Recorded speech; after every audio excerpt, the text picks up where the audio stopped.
Hello everyone and welcome to Chaotic Neutral Games and our current D&D 5th edition campaign, The Benefactor. I'm Simon Cantor, your host and DM, and I have with me Nick, Felicia, Kate, Rodrigo and Corinne, our players.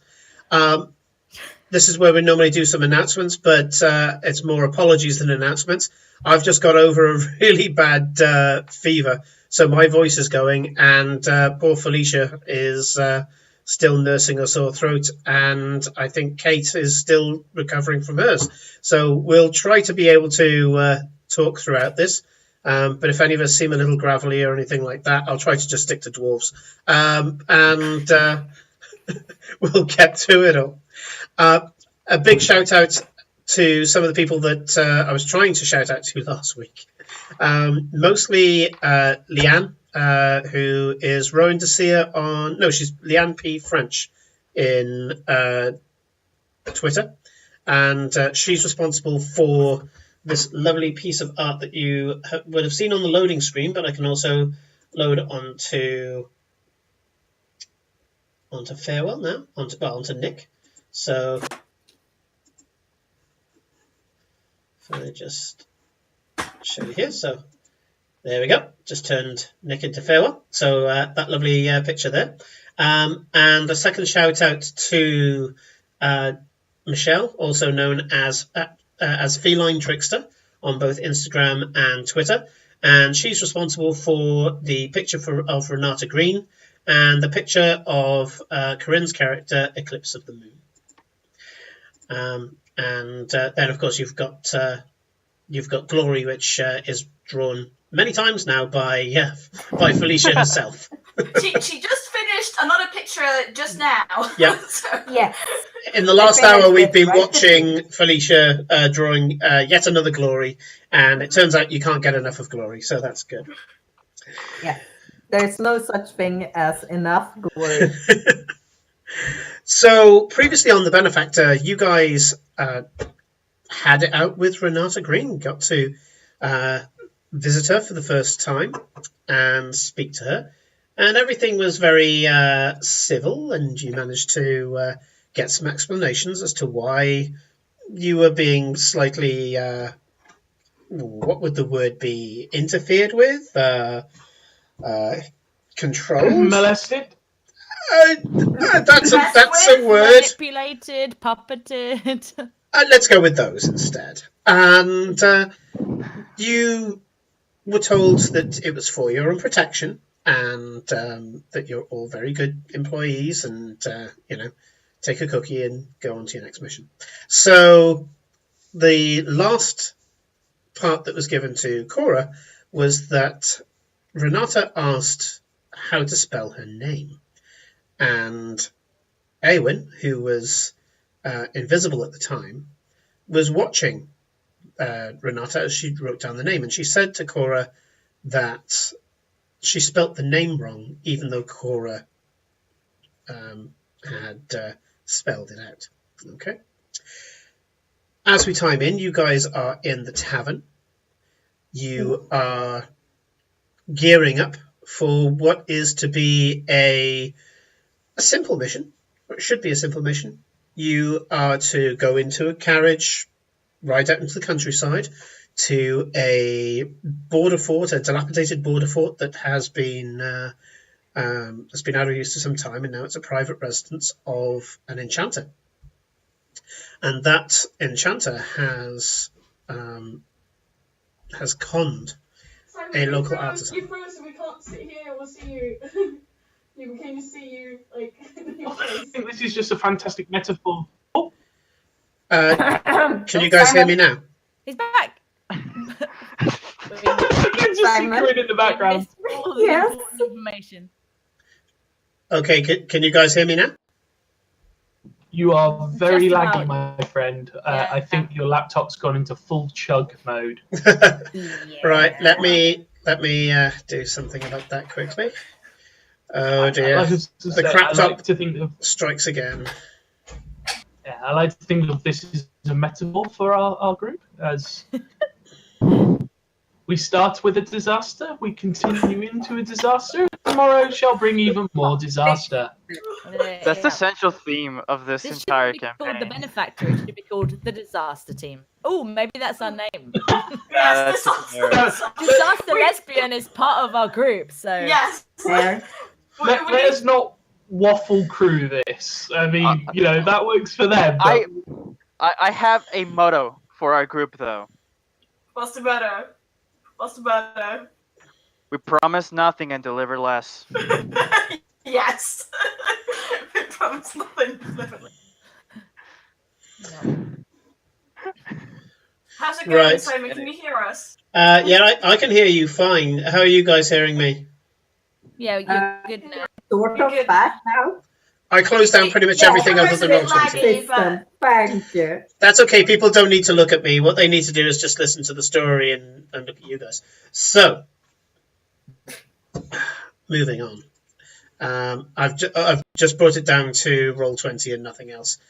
So you guys are heading up to the city to a border fort where an enchanter called Zev has conned a local artisan into giving an ancestral hammer that can be used to shape mithril. And he's taken the hammer. He seems to be up for enchanting it, but then he's going to sell it on to somebody else. Okay? And you've been told to go and intimidate the hammer back off him, make him pay for it, if possible, punish him, because he has conned one of Renee's people. And steal his hat. And steal his hat. oh yes, yes, that was a personal request. Steal his hat of disguise. I want it. Yes, now, boys. I want that's it. got nothing to do with the fact that as soon as Eclipse heard that, the first thing that came into his head is, I'm stealing everything. I want it. To be fair, I was thinking too.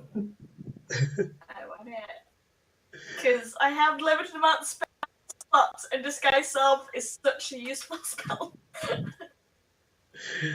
Right. Just reloading Roll20, which is what was giving me lag before, by the way. Ah, Fair. Yeah, because Roll20 kind of hates you sometimes. Yeah, and especially when you've got two versions of it open at once. So, right. So, what are you guys doing to prepare? Well, I have most of my stuff with me. I got my bow, I got my arrows, I got my daggers, I got my rapier, I got my... Glory probably grabs like the belt with the stuff that we got. That's Okay. kind of I it. have that. Just the rest. So, you've got a bag of holding and 3 healing potions. Yeah. Okay, sounds fair. Yeah, Cora's sort of slightly slowly picking up her the bag of holding and swapping everything sort of over. Although Okay. Tuck, who we've never actually mentioned yet, who's the little mouse. Oh, yes. Delay. Well, it's only been one day in Never game time, discussed so. it, but Don't it's put- there. Don't But, put yeah. it in the bag of holding. For the No, love of God, he'll die. That's why I'm mentioning it. Tuck is not going in the bag of holding. Tuck lives in a kind of little, I don't know, I'm imagining like a coconut style thing, but a smaller thing with a hole in it. And he kind of, Oh, that's cute. and it hangs on my belt kind of thing. So that he can't get crushed in, I'm sure, many a fight. Anyway, that's the only thing to note. So, and I Coconut think would I probably would put survive my own fireball as bag- well. Yeah, I was I would probably gonna also say, I killed someone's dog at one point by tripping off a trap. So Oh no! be careful with pets. Oh yeah, well we'll see. That's why it's never been mentioned so far. But anyway, and I will put my old bag into the bag of holding so that I've got all of my own stuff with me. Right. Okay. I'm finding the most comfortable seat in the carriage, so I'm trying out all the different parts of the bench. Yeah. got a bottle of Glory wine. takes up an entire side with herself and her tail, just so you know. I sit on her tail. It's going to be one of those trips, isn't it? Yeah. Absolutely. Yeah.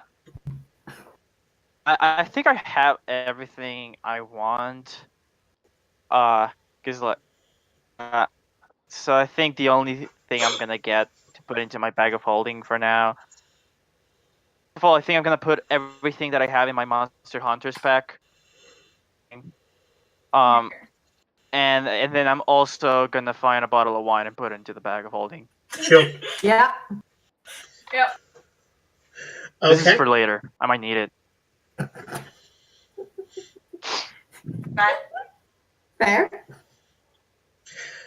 You guys get ready. You get all the supplies that you need. And as you're stepping out and getting into the car and loading things onto the, well, I say the car, it's a full carriage. Eclipse, you see a rough-looking fella. Scars all over his body. Looks like some sort of military veteran. And you recognize this guy. His name is Kostas. He's got a pair of scimitars that curve from the hips all the way around to basically the back of his butt. So two kind of very tightly curved scimitars. And he's wearing leathers that look a little haphazard, but you know that they are very well made.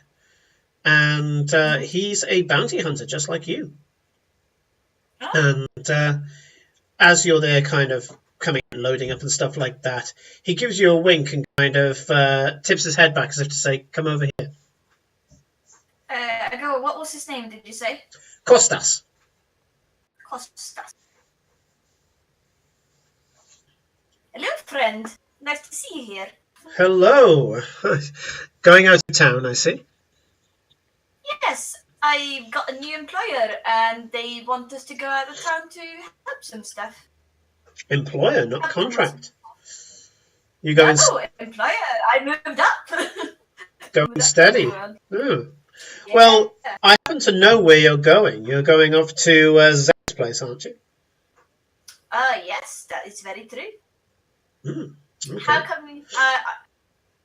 do you have any information we should know about when we're going up there? Just a quick contract if you're up to it. What's that? Well, Zev has annoyed a number of people, and there's a contract out at the moment to give him a warning.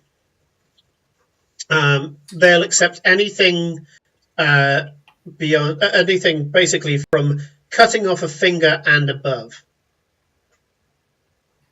Okay. May I just confer with my employer and see if this is okay? I do not want to piss off my new employer by taking a contract that might violate. Hey, of course, Business. I'll just get the arrangement fee. I've got to ask. Yeah. So. Yeah. Just give me a moment. It will take literally seconds. I have a way of I will try to contact Olivia with my badge thing. Okay. You touch the badge. You concentrate on it, and you hear, "Hello, Eclipse." Hello, Miss Storm. I just got offered a additional contract from my friend Costas here to, and I want to check in with you if this was okay to add on top our current employment, which was to give our friend Sev a warning while going there, such as cutting off a finger or above. I just want to check if this was okay or not. If not, that's perfectly fine. Just wondering if this would be okay to add on top. So you're asking for permission to casually mutilate the target? I asked for permission, yes. I don't just go and do it. I ask for it. Oh, yes. I was just making clear that you're asking permission to casually mutilate the target. Yes. How very polite of you. Let me just check. I'll be right back. I love The connection severs, and about a minute goes past, and suddenly you hear, "Hello, Eclipse. This is Olivia Storm. Thank you very much for your application, and yes, you have permission to casually mutilate the target." Thank you very much, Miss Storm.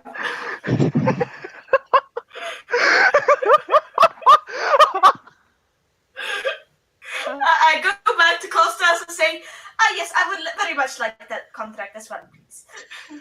What is in the contract, by the way? Costas goes, "Fantastic! That's that's 150 gold right there, and well, an easy 10 gold for me. So no. Hey, good hunting. Do you need to know anything about Zev? I mean, I've heard a few things." Any information is good information, yes? Sure. In that case, so he's got he's what's known as a storm soul. It's kind of not quite a sorcerer, and he has a natural innate arcane gift. It's kind of part druidic in nature and part sorcery. Able to throw around things like lightning bolts and other such kind of shocks, command of the wind, that kind of thing. It's what makes him such a natural enchanter, is that as long as he knows the spell, he can enchant straight into something without having to have any formal training. He can do it just by focusing his will on an object for long periods of time, which is why I suspect that it hasn't gone so far. Yes, so basically try to restrain him or some sort of thing before we piss him off. I'd say just knock him cold, chop off a finger, and leave him to wake up. It's all the same to me. But you go with you. You do you. And the magic goes in the family as well, so his siblings will be there. And they don't have the same soul mark as he. He has a stronger form of the power. They've just got a natural aptitude to magic. So you're probably looking at some sort of hedge witch, hedge warlock, hedge wizard type affair. They're not as talented as him. Their spells aren't as powerful. Okay. Yeah. Okay. Other than that, he keeps a few lackeys around, gives them a few odds and sods, minor enchantments that allow them to show off in local villages and things like that, to make it look like they're mighty adventurers and get the girl, and money as well. So yeah, largely they gamble, they drink, they eat to excess. They like finer things, but they live like sloths. Shouldn't be too hard at all. But yeah, no, that's great. They were saying try to avoid killing him, because he can be useful sometimes to the merchants guild. Well, I'm already on the contract not to kill him, so that aligns well. Are you sure you can trust the? He lowers his voice. The tiefling. Oh yes, she's very she. I trust her to restrain herself in this effort. It's just I've had reports of her melting people. Yes, that's when she's been going all out. Deliberately. Okay. Well, I trust you. You're a class act, Eclipse. Always have been. I trust that whatever happens isn't going to make me look bad. He says expectantly. I doubt, friend. Good. He gives you quite a warm handshake and says, "Easy money. I'm off to the pub." And walks off. There we go. I go back to the group and say, so a little bit of extra. I was offered another contract involving this target, and I asked Renata for permission, and we have been allowed to take on this mission ourselves as well. Which is basically chop off a finger or something from the guy, essentially. That Sure. that happened. That happened rather fast. We work fast. This is from my previous profession as a bounty hunter in the city. I'll tell you all about it during trip a bit. I was thinking we can use this trip a little bit as because we haven't really had a chance to talk much about come from, and I would rather just get all my cards out on the table and tell you guys about who I am and what I do. I love the fact it's like, I'm going to tell you about the fact that I'm a bounty hunter, but first, casual mutilation is the first subject we're going to talk about. Yeah, that's the chaotic neutral in her coming out. I love it. Whoops. Oh yeah. Val's just going to get back in the carriage and find that comfy spot he had before. This has been a hell of a day. Yeah, like Glory midday. I'm tries to not take up her entire side of the carriage, but it's a bit hard with her really long tail. So like a bunch of it spills out on the floor in front of her. Yeah, Like Eclipse will sit on Gloria's side, and if the tail is too much, she will just sit on the tail. we are trying to fit there. Okay. Stuart, who's your driver, just a regular driver, says, if you're all ready, I'm happy to get started. Yes, go on. Righto. He picks up his crossbow, checks that there's a bolt notched, puts it into what seems to be a nice handy little bit by the side of him where he can get it quickly, and says, right, off we go. And the horses head off down the road. You go through the city, Cool. and for many of you, start to notice a few things, and that is being in a carriage that's as well kept as this.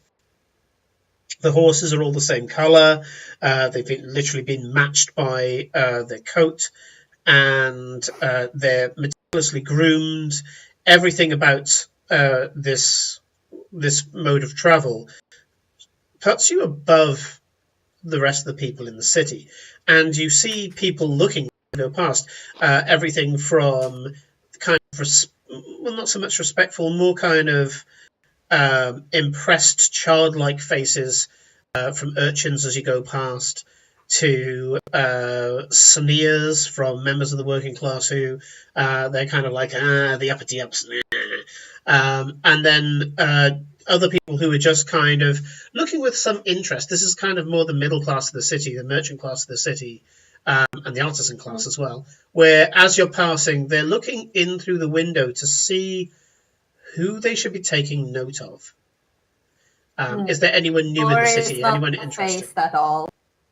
Cora's kind of tucked in, trying to not be seen. Yeah, same. Also Sure. trying to take a nap. Yeah. I can absolutely see Aiden like, having his hat over his face. Yeah. So Yeah. yeah. I don't have a hat. now. We do now. I always imagine one of those very like wide-brimmed, almost like witch hunter style hats. Yeah, that's also comes to mind, but I never imagined him with a hat. Interesting. I must admit, because it's medieval times, well, a medieval type time, I think almost everybody has a hat for when it's raining, or some form of hood, because yeah, the cold can kill you. Gloria has one of those really fancy like sun hats that like is like white. Jesus. Yeah. Thinking Aiden has lived as I a need to hobo draw for a while, that. so it's possible that he doesn't have a hat. Either that or a sackcloth that he puts over his head. But yeah, okay. Either way, you find a way to just kind of curl up and attempt to fall asleep. This has, instead of the usual kind of mail coach wooden benches, these are actually cushioned. The cushioning is kind of hardy. It's leather cushion. and it's a harsh leather cushion, but it's better than sitting on bare wood. And yeah, I'd say after a while you can kind of doze. It's that kind of dozing on a train type of thing, Aiden, where you are dozing, but every kind of major clunk in the road, you kind of wake up for a few seconds and go, and then back to sleep again. So what I'm going to say is, so that you don't get isolated from conversations here, if they start talking and you want to chip in, that's when you wake up. Okay. And yeah, as Eclipse said, if you wanted to get to know each other a little bit more, now's the time. The open road awaits. You've got 3 hours worth of road ahead. We're not going to be doing it in real time, but yeah, you've got 3 hours of road ahead where you can get to know each other better. This session is just us on a carriage. Yep. Field. Basically, how our home game goes. Field. Everything's Field. field. I spy with my little eyes something beginning with F. So, Eclipse, is it you wanted to talk about something? Yes, I was just gonna tell you guys a little bit about me, because we haven't really had much time to talk, and we are gonna be stuck with each other for a while, so might as well get to know each other. And I 3-hour counter starts now. It's just Eclipse talking for 3 hours. We've killed people together, so that makes And sense. then when I was 11, I went to Port Farouk, where it was very good, and they had good fish there, and I used to eat fish every day, and they have this game, you see, that when you play it on the dockside, if people go past, they have to bow and be part of the game as they pass. And then when I was 12, oh, this was good. Okay, let me actually do this. We'll be good. Sorry, we'll be good. Okay. We'll be good. I'm totally good with that. I'm fascinated. Yes. So, as you may know, I am part of the Tabaxi Naru tribe, which means I was born in Austria, which is the country where the Tabaxi are from. I lived there for most of my life until a few years ago when I started traveling, as most Naru do. And I ended up here because I am looking for my current goal is to find a thing called the Heart of Jordan. The Heart of Jordan is some kind of relic. We don't really know what it is, and that is what makes it so interesting. I want to know what it is and find it, and probably give it to a museum, because after I found it, then so I also discovered I am good at doing other stuff as well. So that's how I gain my leveling. And what I'm good at is finding people and doing certain stuff depending on what the contractor wants. Sometimes it's killing them, sometimes it's just giving them a good talking to. It depends on what the contractor wants. But thanks to the laws in this city, that was completely legal as long as I had the proper paperwork, which I do. So. Yes. For my family, I got my parents. They're still alive. They're called Tree Blossom and Fish in the River. Tree Blossom being my mom, and Fish in the River is my dad. And then I got 3 siblings. So I got Sea, Summer, and Smoke. Sea is back in Austria. Summer, she's an adventurer as well, and she's I don't know what it's her last letter. She said she was in Merida City, doing very well, and Smoke I haven't heard from in quite a while, so I'm a little bit worried. So I'm a bit interested in finding anything about her as well. Other stuff that are important. I have got some contacts. Well, I had some contacts in the Thieves Guild. That was a girl I was involved with for a little while, but it ended recently, and I haven't had any contact with her in a while. But she was involved in this.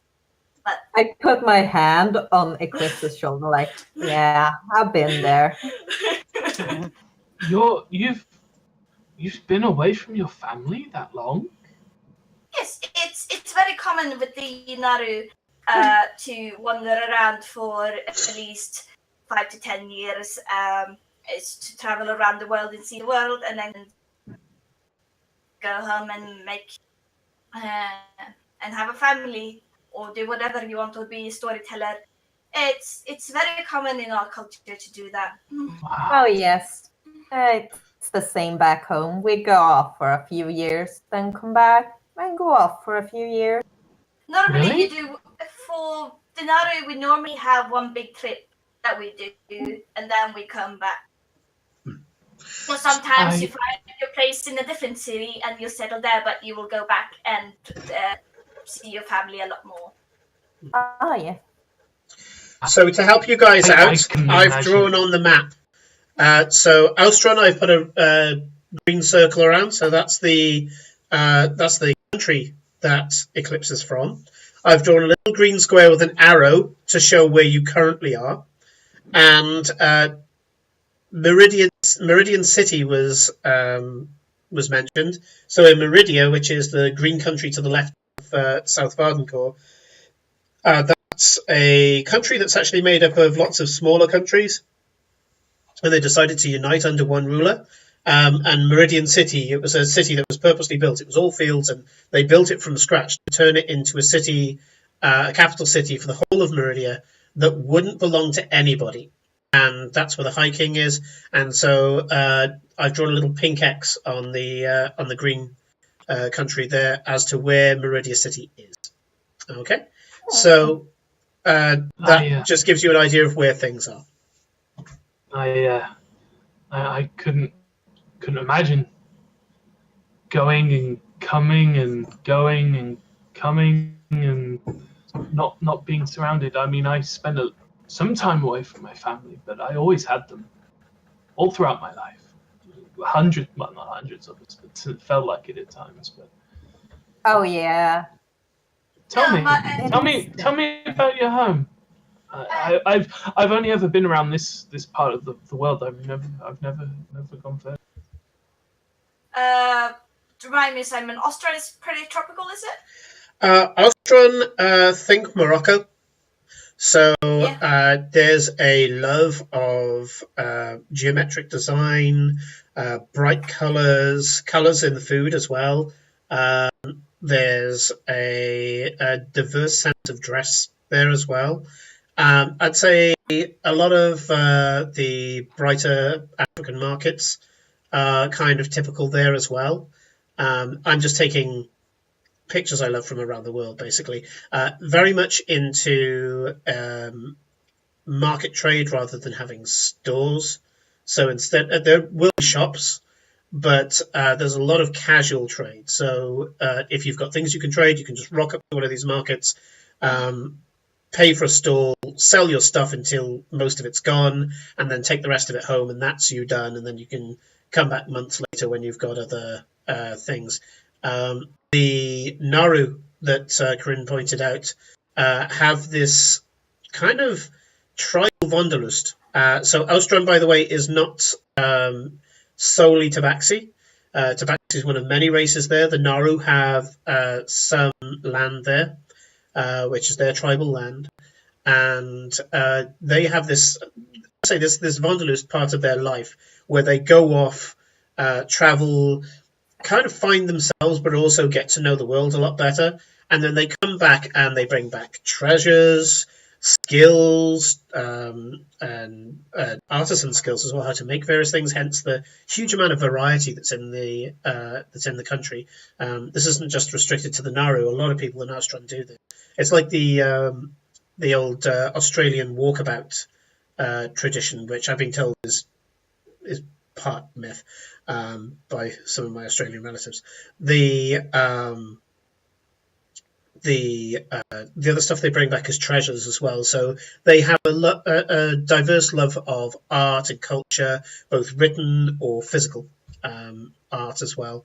And they come back with a variety of instruments and things as well. So they've got fantastic cards. It's very much a multicultural place. And then the returning back and having your family back in Alstron, that is considered to be the template finish to the journey. And in your later years, you'll be there inspiring others to be brave and go out and do that yourself. Just as a point of view for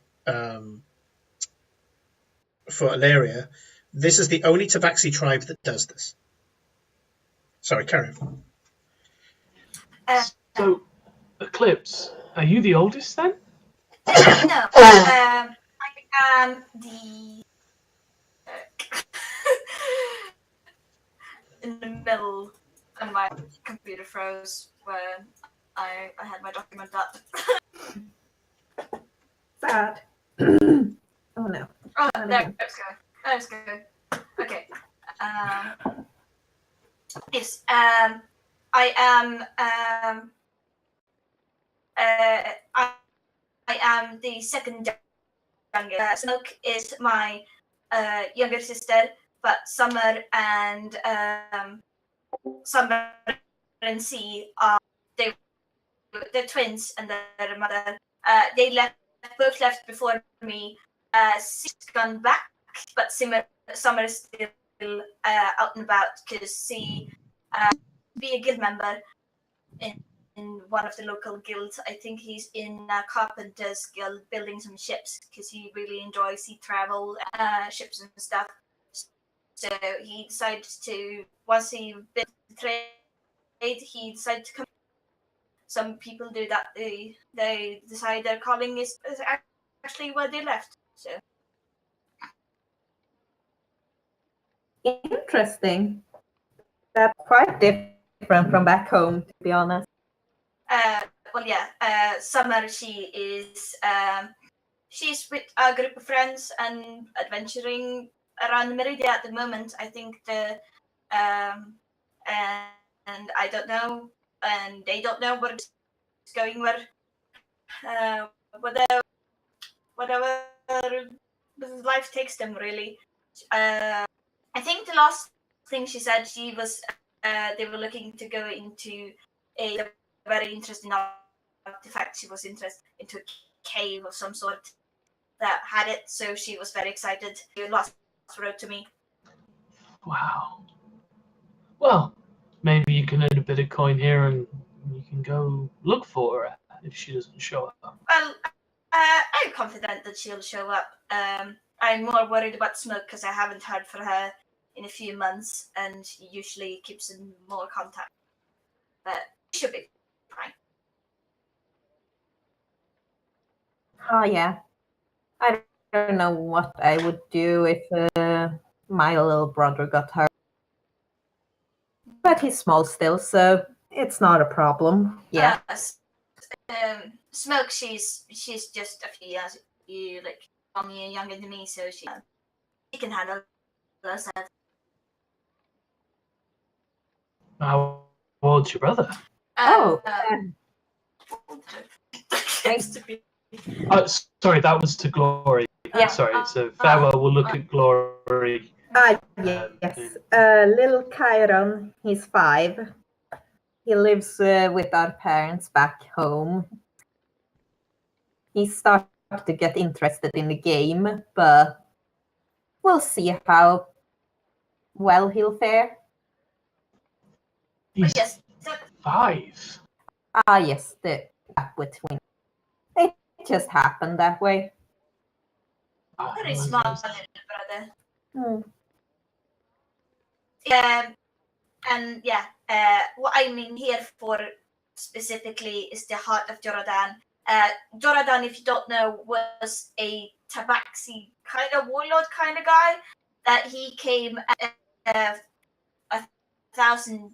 more than several thousand years ago now, came to Salvadoran and conquered a bit of it in the south, but then fought back. But some of his legacy still remains here, and finding the ancient temple where this artifact remains is my current goal. So, you're an archaeologist? I guess. Oh, that's amazing. And a cat. I always wanted to meet another person that had a profession that's just a bit different. Most of my time is spent with the dead. They're and other priests. It's fascinating to meet other people. And I want to know more about this game, Glory, you keep talking about. I don't understand the rules. How to say this? I come from the region of Atalsaran in Skalera. Yes, the Dragon Country. Yes. Very interesting place. It is. Ruled by dragons. Yes. Every region has their own dragon. We are led by Freine. He's a black dragon. Yes, I know that chromatic dragons, one of the rulers in Skalra, which I find very interesting. We are not that high up the ranks, but we're a decent size. We have several large cities. Which are mostly built on plateaus around one of the larger jungles, so to speak. But we do have the desert up to the northwest of us. So it's very interesting. It is. Especially among the on, so to speak, we are simply the ones with Freiner's blood. Descendants, as you say. So, yes. You have yes. dragon's blood? Yes. Yes. She's a sorcerer. Or would I know that she's a sorcerer, or do I just because she has dragon scales? Would I know that? Yes, especially in the chest area.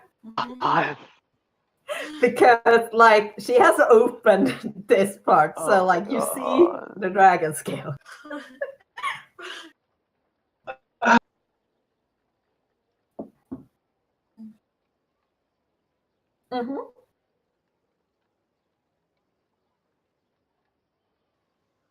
Prominent.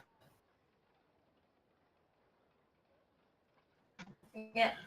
So Farewell's going to reach for his book and his pencil, and he's just going to sort of lean a little bit closer to Glory and go, "Tell me more. How does this work? With dragon blood? I mean, you're a tiefling. Tell me more. More." Oh, yes. Family. Our family were not tieflings from the beginning, but we've had tiefling blood for many hundreds of years now, so everyone has it back home. Not many of us look the same, though. We only share a common dragon, so to say, and we all strive to better the family. It is. Who in your family fucked a dragon? Go back to sleep, Aiden. Actually, don't answer that. I don't want to know. Dragons are quite beautiful. Never mind.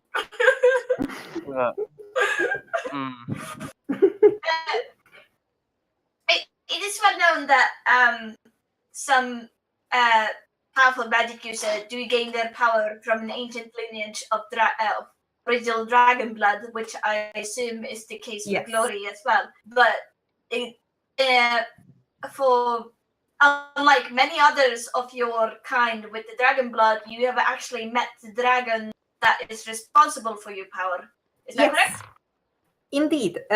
When us in the family turn 7, we are introduced to grandfather, and he gives us our name. So I am Glory. I will bring Glory to the family. That's interesting. It is my purpose. So rather than like mine's my grandfather's name, and yours has purpose. Yes, we are all named after our purpose. Aunt Ideal is the high priestess, and she helps grandfather. Cousin Hope is a priest, and she helps motivate the lower classes. Didn't you say you had a cousin named Excellence? Yes. Cousin Do Excellence. we, He do we not is talk- quite a complicated character. 2 years older than me and thinks he's better in everything. so the rule is we don't like excellence. Yes. See, Excellence thinks that because he was born first, he is the better magic user. So he sends his demonic contracts to kill me. I kill them and prove in the game that I am stronger. Are we likely to find any of these demonic contracts here? I'm not sure. I haven't seen any since I moved here, but they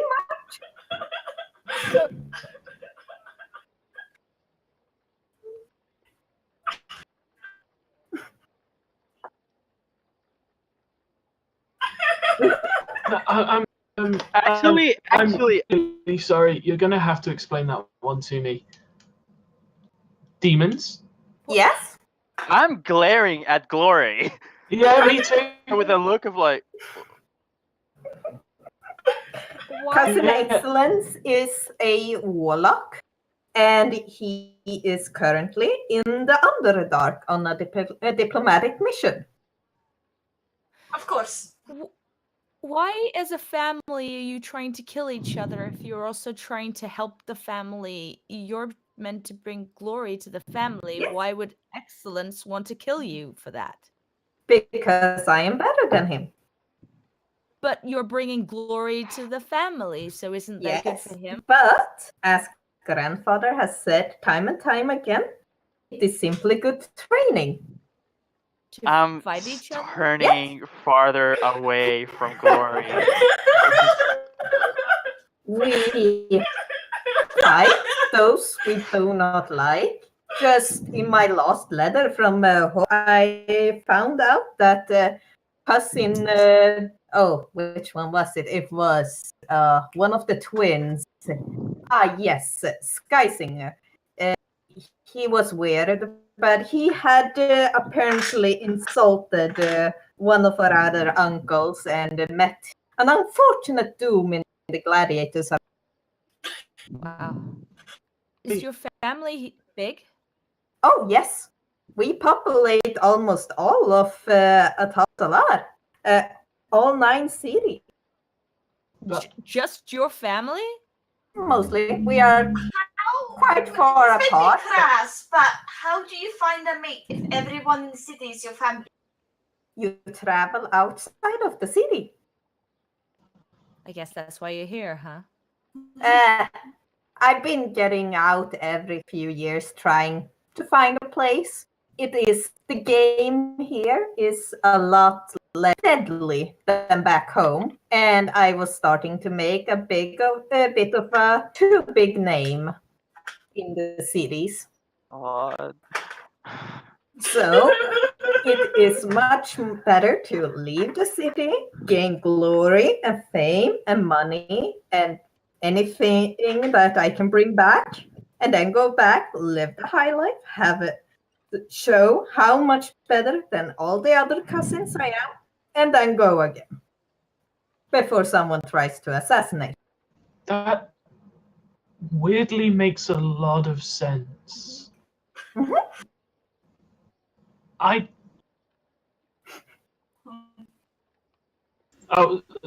Just FYI for I don't know Felicia, the last Mhm. assassination attempt on you, Felicia, was a pair of Dretch, which is the strange, kind of potato-shaped bodied demons that emit this really noxious cloud, effectively just this pustulant cloud around them. A pair of them just appeared in your room.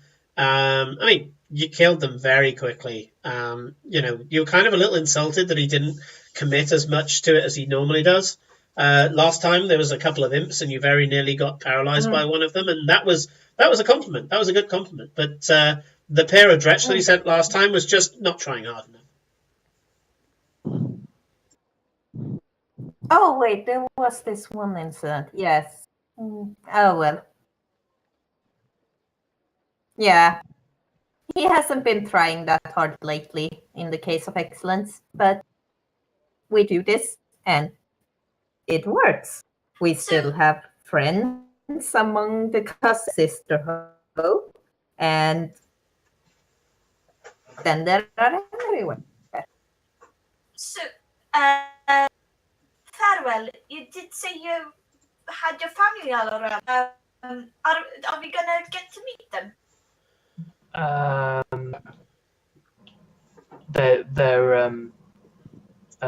They're all dead. Oh, I'm very sorry. It's, I did not know. It's fine. They are part of the cycle again. And whilst it miss their companionship, they are part. I will see them again in time. I might have already again.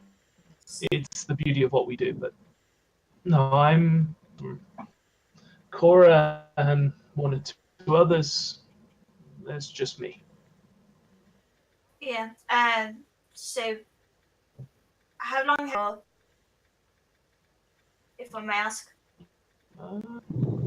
About 2.5, almost. Oh, I'm very sorry that happened. It's fine. You don't need to be sorry.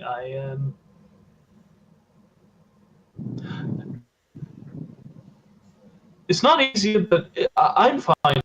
They are. Yeah. Sorry. This is a lot more awkward than all of yours. I'm sorry for that. That's all right. Don't usually talk about my to be here. Well, have you always been the cleric of the Raven Queen? No, I was a doctor for a little bit.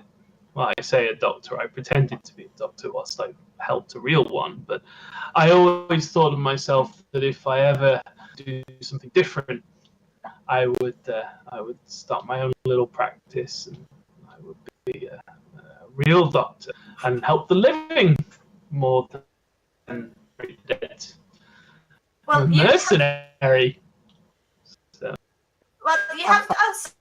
But you helped me a lot with my burns from that terrible mange. You know that's they hit me with that burnt my fur and me very badly. You helped me a lot there, so thank you very much. You are too kind. Yeah. The burnt cat smell is at a minimum at the moment. I am grateful that my life is a little poor than yours, Glory, and yours, Eclipse. I don't particularly well either in the grand game or having to hunt magical treasure. I sat in my caravan and we followed where we needed to go, and we helped who we needed to help, and next town, and that was life. Very. At least you got to travel a lot. That sounds nice. It was simple, and I liked simple. So I just turned to Aiden. Well, Aiden. I wouldn't. I really wouldn't. and I used to ask, is there anything you would like to have there? No. Why are you here? Sorry, I'll say that again. I personally couldn't hear that. Why are you here? You don't have to tell us the That's entire... this. Okay, it's just a means to an end, maybe. Fair. I was just good for each other, us in the team to get to know each other and kind of know each other's motivation. We can help each other if a thing that would help another person in our team with their motivations, point them in that direction. Did you know that the guide in Canal? Peaches. Okay, I look. Farewell. I say I point up like there right now. Yeah. I feel I had mature. Wait, I'm gonna do. sorry. Yes. What's my Christmas saying? That's my I have no idea what you say. I'm just able to keep myself laughing. Oh no, Laura's giggling. And we see the man.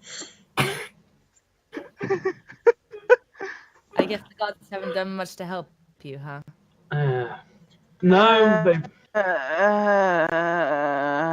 That's my answer. Would it worry you that the gods visited me last night, isn't it? So I can't remember how long time. Really. Last night. It was last night. Thank you. Yeah, it was just last night. During my sleep last night, Azrael himself appeared and spoke. Who now? Uh-oh. I think we might have lost our DM. Oh dear. He did that on Whoops. purpose. Look the chat. Oh. Okay, cool. Yeah, he is a very powerful angel, quite important, and they spoke of you. And they spoke of your family name. And I really didn't put two and two together until today, when Renata told us what your name is. I know it's difficult, Aiden. I would like to politely ask you to please forget Renata say about me and whatever. Is that good? No, because I know your Really family. appreciate that. We followed your family, not directly, but wherever I heard of Canal, we would then go and to the back. I know what your family is known for. All right. Fuck it. Okay, so you want to know so much about me?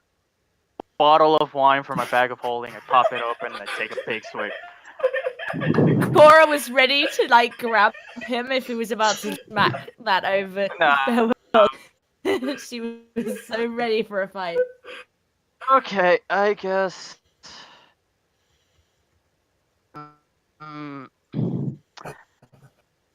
Could say I'm a sort of, and is that of a sort of control of the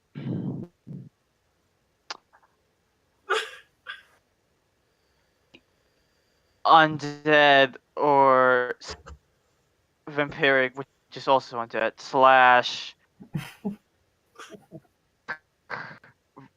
variety. Oh, sounds very interesting. That's kind of Why do you not want to talk about it? That's the sort of thing farewell kind of does, right?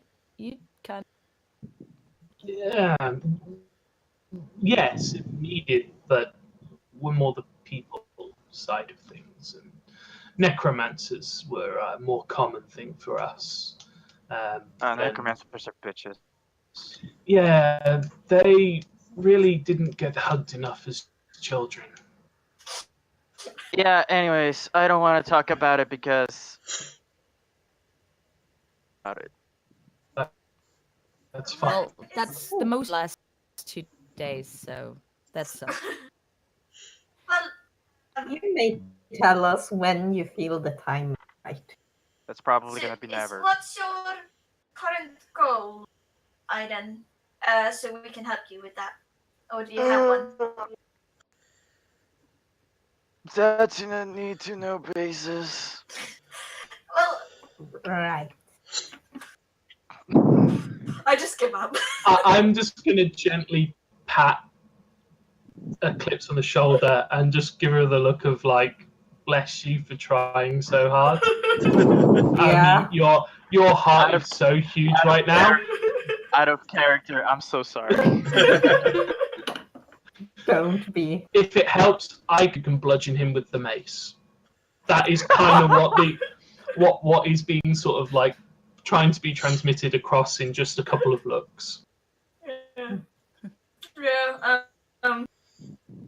Eclipse. Yes. What's your plan for finding this tomb thing or temple or whatever you were looking for? Like, you think Miss Green knows something about it? Or, Yes. Oh, really? Well, considering she gave me a painting of the entrance, or what is believed to be the entrance to the tomb of or the tomb or the temple, but we don't really know what it is. The temple of Jordan. Then yes, and also she's one of the. From what I know, she is one of the most skilled information brokers in the city, I believe. Is that correct, Simon? Definitely seems like she knows a lot of stuff. Yeah. So at this point, how about we get you guys to do some rolling? Oh boy. You know. Oh, dear. fucking. The cart falls over her wheel. I will point out that I have a passive perception of 18 just to save my own life. Oh, Christ. What are we I love the rolling fact that for? you May guys. I just point out, Kate, that Glory currently thinks that you started that conversation to avoid talking about your. I will say nothing You know in nothing. case of incriminating myself. So I love the fact that you all lost it, and I haven't even told you what you're rolling for yet. Yeah. So, I want you, any of you who are interested, to roll a history check for the subject of Jordan the Conqueror. Wow. Sure. That's bad. Do I need to roll, Simon? Or... No, you've already got more. Yeah. Okay. 11 for farewell. Okay, so 11 for farewell. How much for glory? 14. 14. How much for Kate 13. and Aiden? 5. Okay. We're pretty stupid in He other words. doesn't care. I just go back to fucking falling asleep. Sure. Aiden's never heard of Jordan before. It's just never come up. For the two that got close to 15, yes, you heard of Jordan. Jordan, as far as you know, it's one of those things that you heard other people learning about them, and you just never really went to the lesson. As far as you're concerned, effectively, Kitty Genghis Khan, a lion-headed tabaxi that conquered some stuff, but that's about it. Okay. Okay. A kitty Genghis Khan. Yep. Okay, yeah. Genghis Kitty. Yep. Genghis Kitty. Oh dear. Right. So how far out would we think by now? This Farewell is sort of, looking around, successfully deflected one conversation. He's just curious how long he's got to go with a very inquisitive party member and one that obviously is good at political insight. So, Eclipse is just going to turn to Cora because Cora hasn't really talked much. You're already going through fields of cabbages, so trying to look engrossed at what's outside is a little difficult. Being that it's cabbage, cabbage, cabbage, cabbage. okay. So The highlight of this both hour, by the way, Eclipse is a cauliflower field. Both of us are currently watching Cora, like, So you, my short friend, short. Very quickly, I'm going to cast guidance on Cora, just because I know that there's like completely out of character. There's some stuff she's going to need to do, and she's going to perhaps need a little bit of help if she's going to hide anything. So you get to add a +4 to whatever rolls you need to make. Should you need to make A D4. D4, not a +4. Yeah, sorry, D4. So you, Cora, Miss Green said you've been in the city for 1 year. Where are you from, and what are your goal in this joining Miss Green's organization? If you may want. Well, money and like she has a lot of influence, so I guess, like Glory says, I mean, I'm not playing the game, but it's the same deal here, it seems. This city... Hey. Cora. I haven't even said anything yet. He hasn't said anything yet. Go on then. Has Simon gone? Please be good. Simon. I think Simon's there. Ian's gone. No, I'm here. I'm here. I'm listening. I rolled something. You roll deception. Yeah. Hold on. Remember, you get to add a D4. If you're rolling deception, that is. You might be rolling something else if you're being truthful. Roll the appropriate stat is what I would say. If you're lying, roll deception. If you are truthful, roll persuasion. Don't say what you roll. It is based on it's challenged against the insight of the defending player or the receiving player.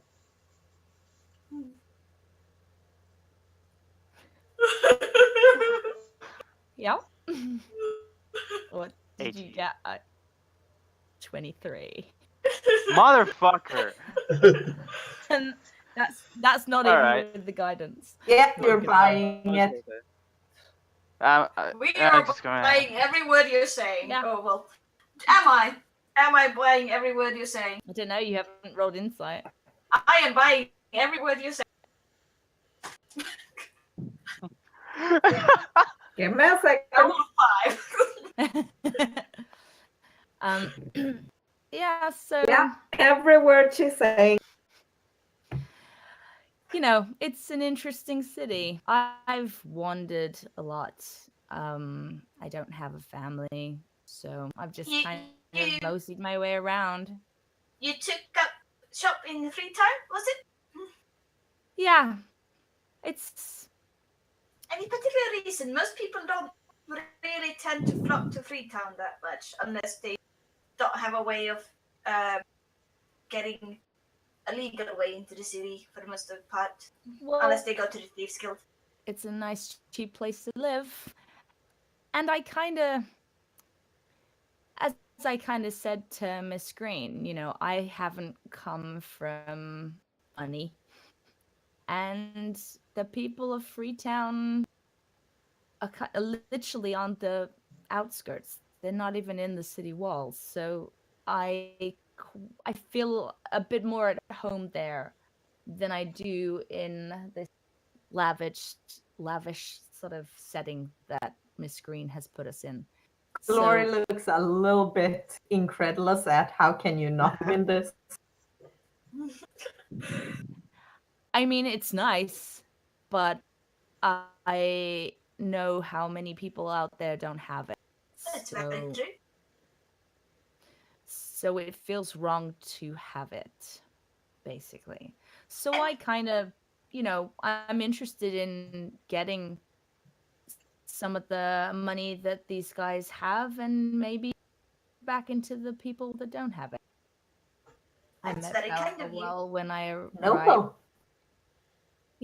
He's trying to do good, and I think that's a good thing. And I want to say, friend, that you should never have to feel guilty about the things that you make for yourself. You joining Miss Green's, getting Miss Green's attention and joining her organization and gaining this boost in your life quality is not something that you should feel ashamed of for having or feel wrong for having. You have gained that through your own achievements rather than I would rather for everybody to have something like this than you to feel wrong for having it. I feel wrong that people do not have it rather than people having it, if that makes sense. yeah, I know what you mean. It's just Anything, so you should different. be quite proud of yourself for even getting this far. I mean, it's obviously not an easy feat to gain Miss Green's attention like this. And all of us have.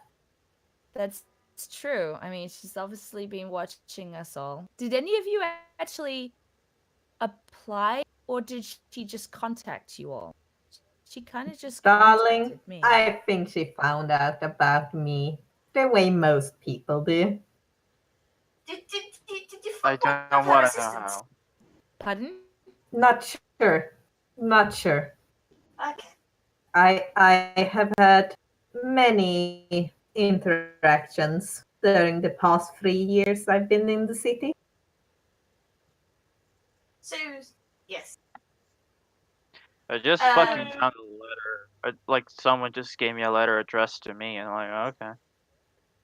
Yeah, I also got a letter, but I've been quite active in this city recently in the hope of getting someone with a lot of information networks attention, and Miss Green was the first one who contacted me. It was either her or I've had a bit of, as I said, contact with the Thieves Guild, but they are not really my type. They're a bit my type, but not really. If the King of Thieves himself had asked me, I would probably join, but he never did. Well, nobody did really. So maybe Yeah, I was too. I'm not sure how much the King of Thieves would be interested in some relic of your people, unless it. He's is a interested in very anything that's worth money, and Yeah, that but he'd want it for worth himself, money. and if you wanted to take it back home, Yeah, then which is why I wasn't really that interested in joining them as well. I think he knew that. yeah. So you guys got letters? No, You I did. got a visitor. I got a visitor. Okay, so Did I get a letter or a visitor? I can't remember. You got told through your contacts, Eclipse. So you were told that by one of your bounty hunter contacts that you'd been noticed and that a meeting has been arranged for you to discuss further career plans. I was informed through my regular contact rather than a letter or a personal visitor. So.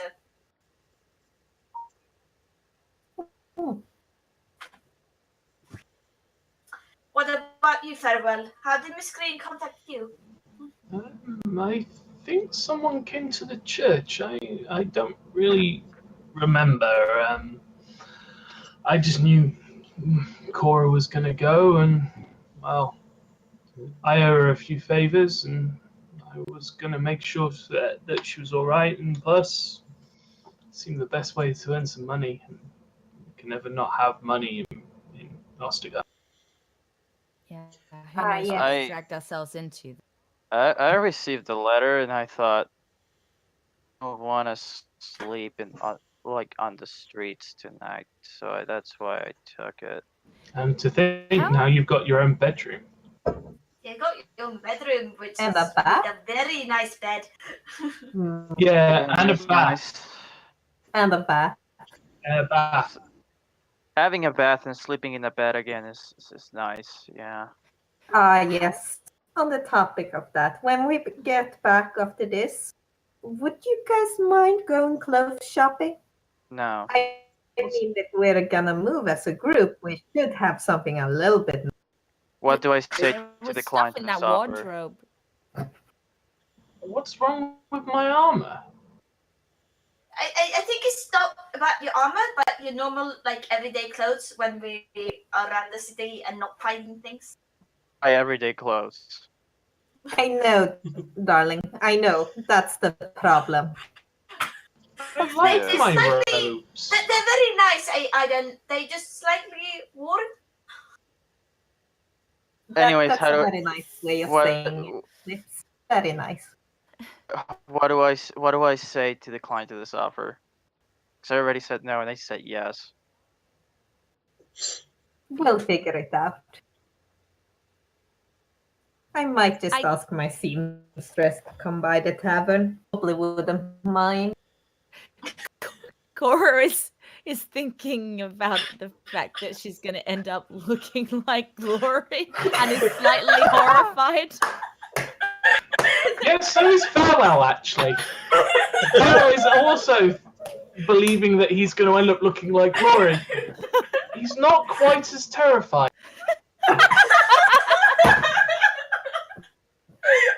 Oh, there's some backstory I don't know. I was going to say we've got some character growth here. Eclipse is imagining to maybe like get her hands on a really fancy dress because she knows that Gloria is the type to have really fancy dresses, and Eclipse would love to have a fancy dress because she doesn't have one at the moment. So that's what she's thinking of. She's not thinking of looking like Glory. What, wasn't there fancy outfits in the wardrobe? Fancy-ish. They were like nutcrackers outfits kind of thing. Yeah. Sorry, that was such shade.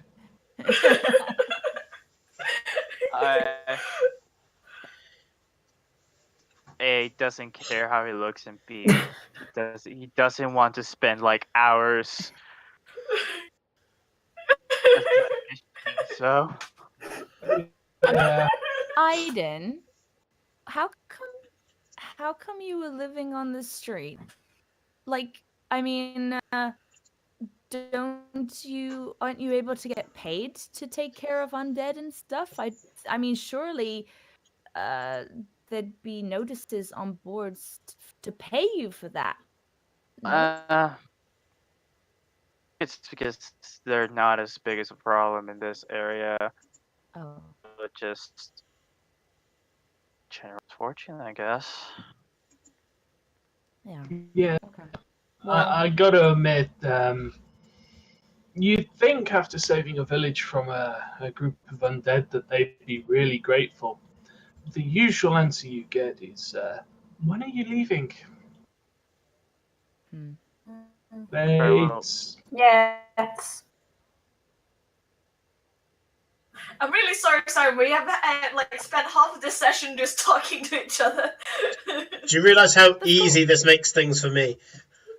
yeah, it's like We're it. You'll get- giving Considering he's had like a 30-degree fever for most of this week, and no voice, he's probably grateful he doesn't have to do any talking. I'm sat here drinking coffee, Well- just making character notes as you guys were revealing your characters. And they're like, yep, okay, I can use that. Yep, no, that's good too. I can add a bit of information to that. And, oh, no, that's good too. Revealing old photographs of Farewell. You're just jealous that he has the legs for it in Cora. Ooh. Yep. Challenge thrown. Anyway, We'll have a strut off. I look at Farewell and he's like, hey, I would really appreciate if you didn't bring up name like ever. That's Alright. you're Aiden to me, and Aiden is just fine. Is there a Thank bounty you. on you? or something, or is it just a Are you hunted? Yeah.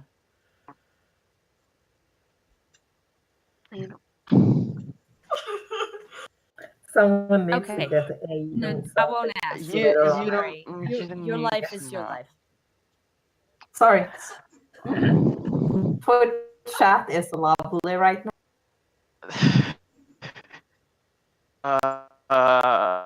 Uh, anyways.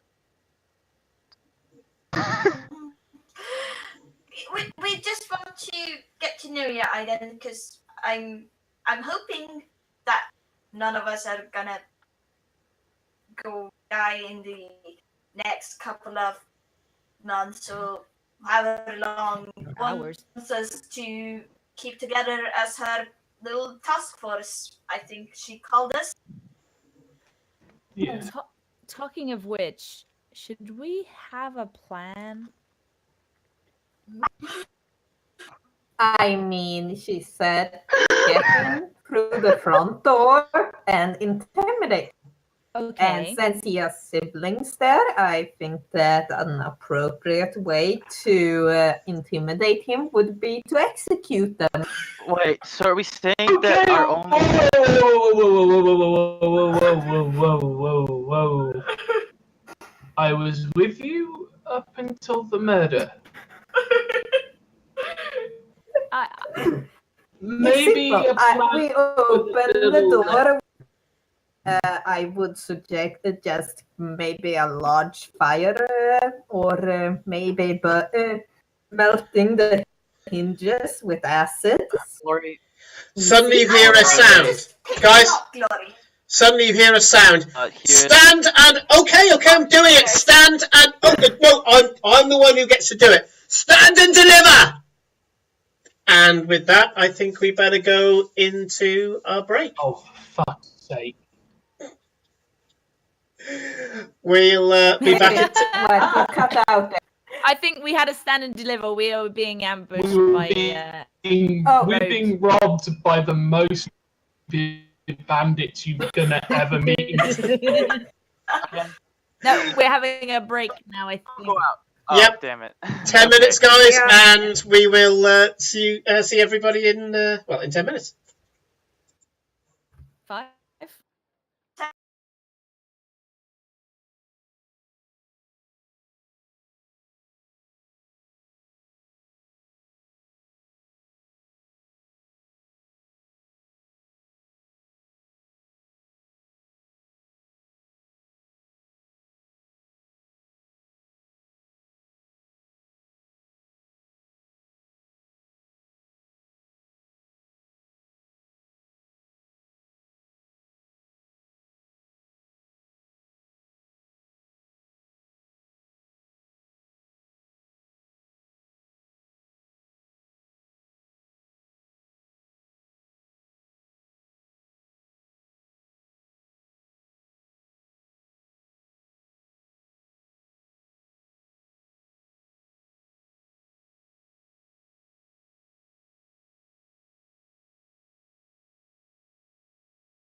Is everyone?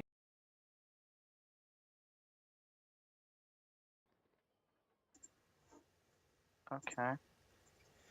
Welcome back, everybody. I've made some changes to audio For me, at and least, video. Simon appears like he's talking, but I can't hear him. I don't know if that's just me. That's just you. Yes. I can't. Can the rest of you hear me? Yes. Yeah. Yep. Can you hear me, Aiden?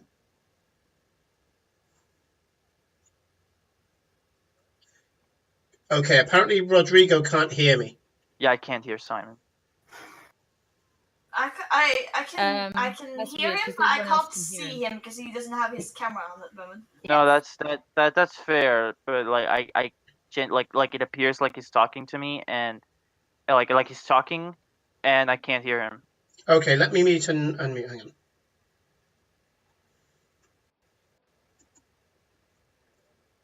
Yeah, still nothing. He's still muted, mate. He'll be back in a second. He's probably just fiddling with his own audio settings. All right. Aiden, can you hear me now? It might be more of an issue with us. Okay, can you hear me now? I didn't. Yeah, I'm gonna disconnect and I'm gonna reconnect again. Sorry. Okay.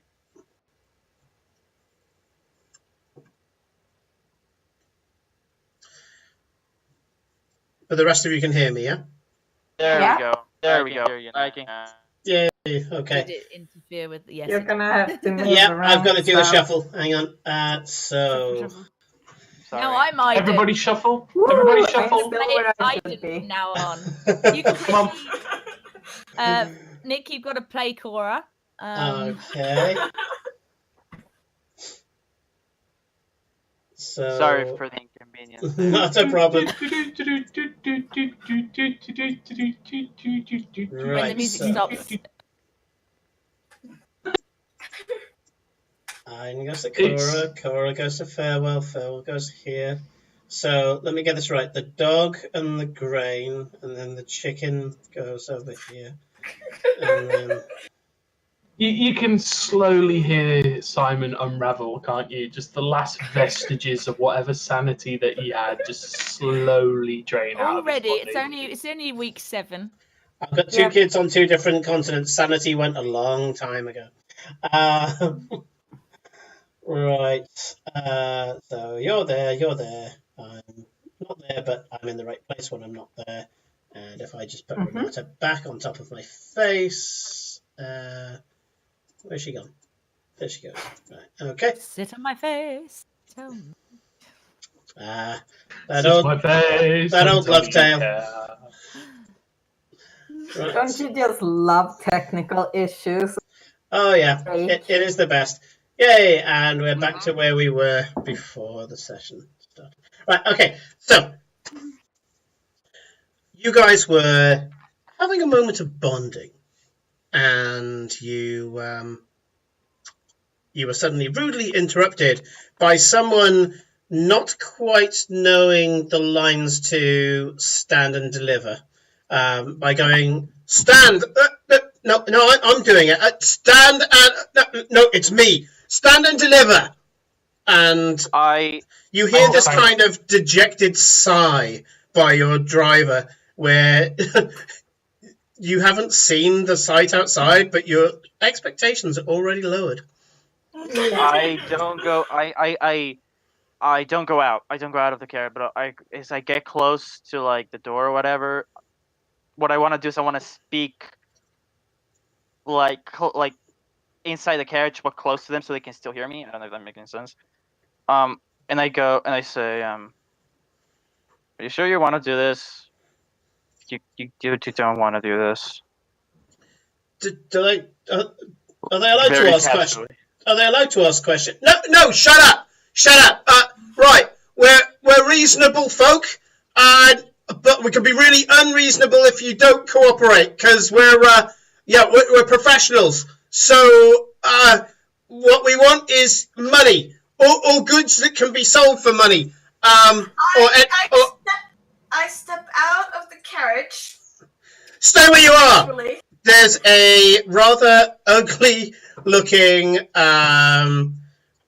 zit-filled face of a human that is pointing a crossbow roughly in your direction. You think he might hit if he's kind of swaying in the right direction when it goes off. I Are say we your first? I just Wait. kind of go, friends. There's no reason All right, we'll do the talking. We'll do the talking. What we want is your money purses. Throw your money purses to the verge there, and no one gets hurt, and the rest of you can go on your way. I look at Farewell, and I whisper him to quickly, keep an eye out on Glory. And I turn around. Almost no. I say, No. look, I can give you a little bit of gold out of my own pocket if you just leave us alone and you promise that you're not gonna do this again to anyone else, because by God, you're gonna get fucking killed. No, he's really not joking. The money was part of what we were asking for, so thank you for your cooperation, but we do this so we can survive, so we can live, so we can feed our families. So you just hand it over, yeah? Okay, look. You're not even old enough to have a family. And then this kind of 17-year-old head pops up over the verge and goes, "We can have parents." And then his head pops back down. You have a feeling that was the ambush. I say, I cast friends on the guy because I assume he's not actually hostile. He's just kind of like he's trying to be, but he's not actually managing to be hostile. Ordinarily, friends would not work in a combat situation, but due to the confusion and general ineptitude, I will allow it in this one scenario. good. You suddenly feel that you're connecting with him on a deeper level. Yes.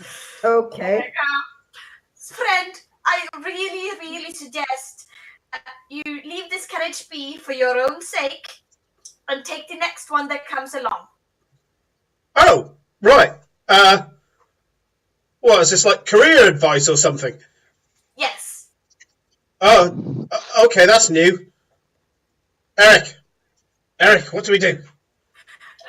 And Eric goes, well, I don't know, you said you were the leader. You said, I'm the one with the crossbow, I'm the leader, you've just got a spear, so you make the decision. He's like, well, I like it's not very good practice attacking a carriage that has several passengers that are armed to the teeth. I would suggest a carriage that's just carrying cargo rather than Eclipse, people. stop teaching them how to rob people. At this point, the would-be highwayman. Nodding along, like, yeah, that's pretty sound advice.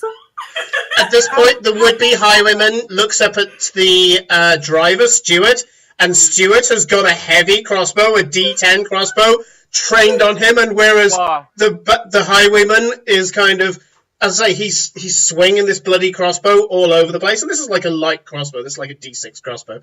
Can I get out? Stuart has got like a full-on dwarven-made man-stopper crossbow, and his aim is absolutely solid. He's not wavering at all. Can I get out of the carriage now, please? Yeah, I'm getting out.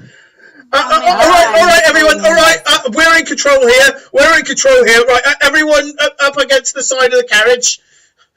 Are there two? Friend, please, if you do that, you will die. So I suggest that you leave this carriage alone and go for the next one, or just go back to your village and keep on farming. Can I do a persuasion check? Yeah, I got. I'm going to go up to the front of the carriage, and I'm just going to climb up to the top and go to the driver. Can you put that down? Yeah.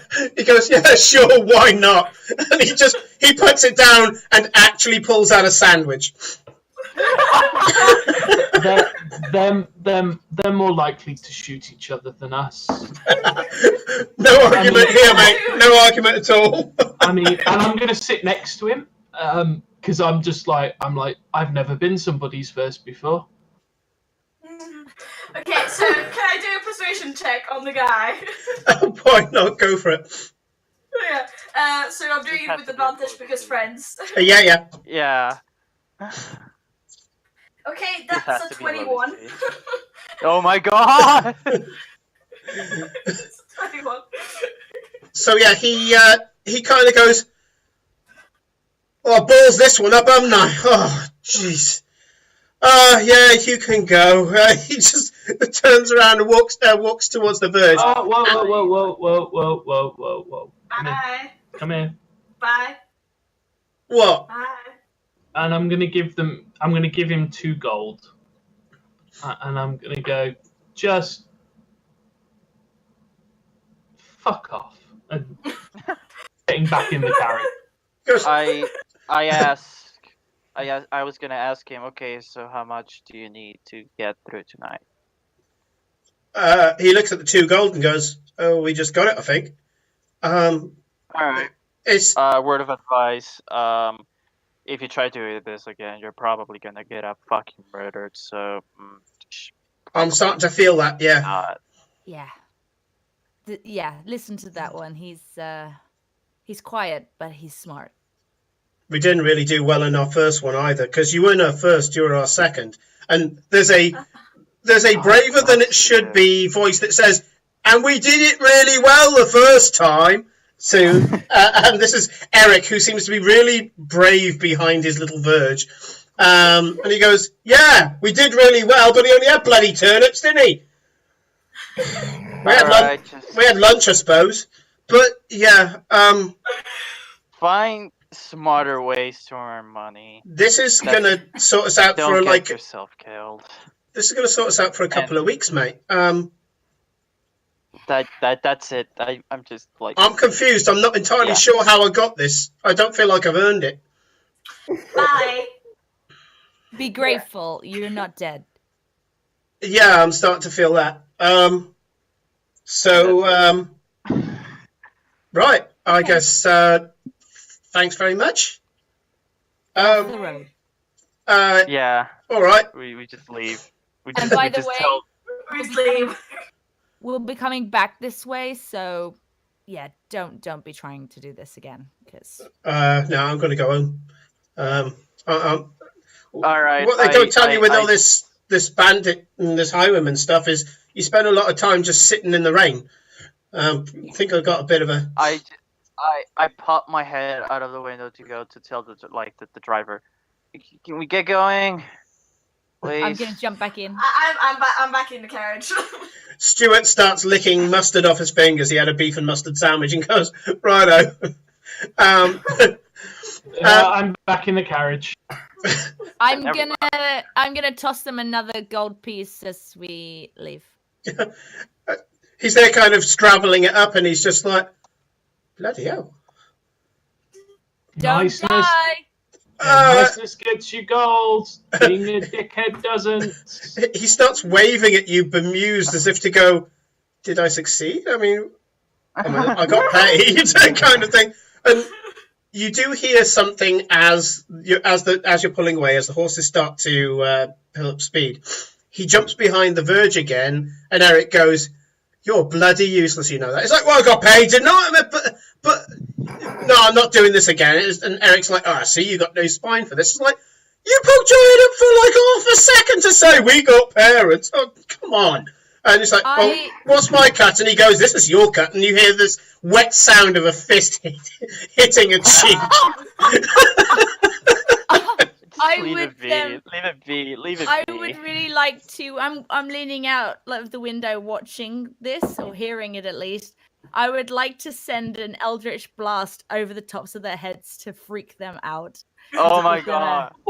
Yeah. To give them like, don't think that this was a good idea. You definitely will get killed next time, kind of thing. So I'm trying to describe the shriek. Them to sort of hit the verge or something, and just give them a kind of like, "Oh, yep, no, we're not going to do this. We're not going to do this," type thing. You've heard rabbits being hunted before. They make this kind of weird shriek.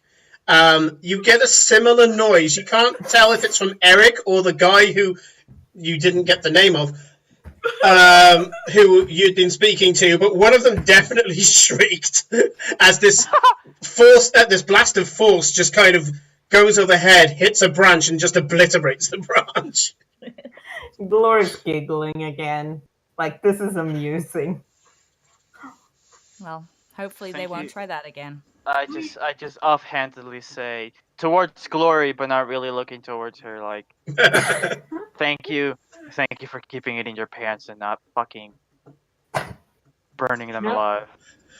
Do you know, I Hey. really think that's the first time anybody's ever said that sentence to her. Yeah. Ever. 2 seconds. I'm getting TB. Do we have a Depends on- sign that says, if you are stupid, please interrupt our day? Because this is... I'm used to a better class of criminal. Really, that was the most pathetic highway robbery I have ever seen. Yes. You hear a voice from above you. Oh, that was brilliant. That made my day. Double time, please. Oh, it's okay. The horses are picking up speed now. So what was just as a recap, Simon? What are we expected to do at with Zev? We'll mutilate him. Intimidate him. We Well, are to get the mithril. We're to get the mithril shaping hammer back. Yep. If we can Steal steal the his hat. hat, Steal his hat. I want to take the hat. we are now mutilating him, and Yes. and we're also got to We are. intimidate him to not come back into the city, or at least not piss off anybody associated with the Green I think Organization. the mutilation and the intimidation can go hand in hand. There. Yes. Also, Maybe. this is a detail that I never brought up, but like Aiden never wears his like green thing, like thing they gave us openly. He always has it like in a pocket. you know. Okay. Okay. Nah, Glory just strapped it on her belt. I have it on my belt at the moment as well. Yeah, I have it on my belt, but it might not always stay there. Mine's in my bag. How long till we get there? Probably soon. We've been at it for a few.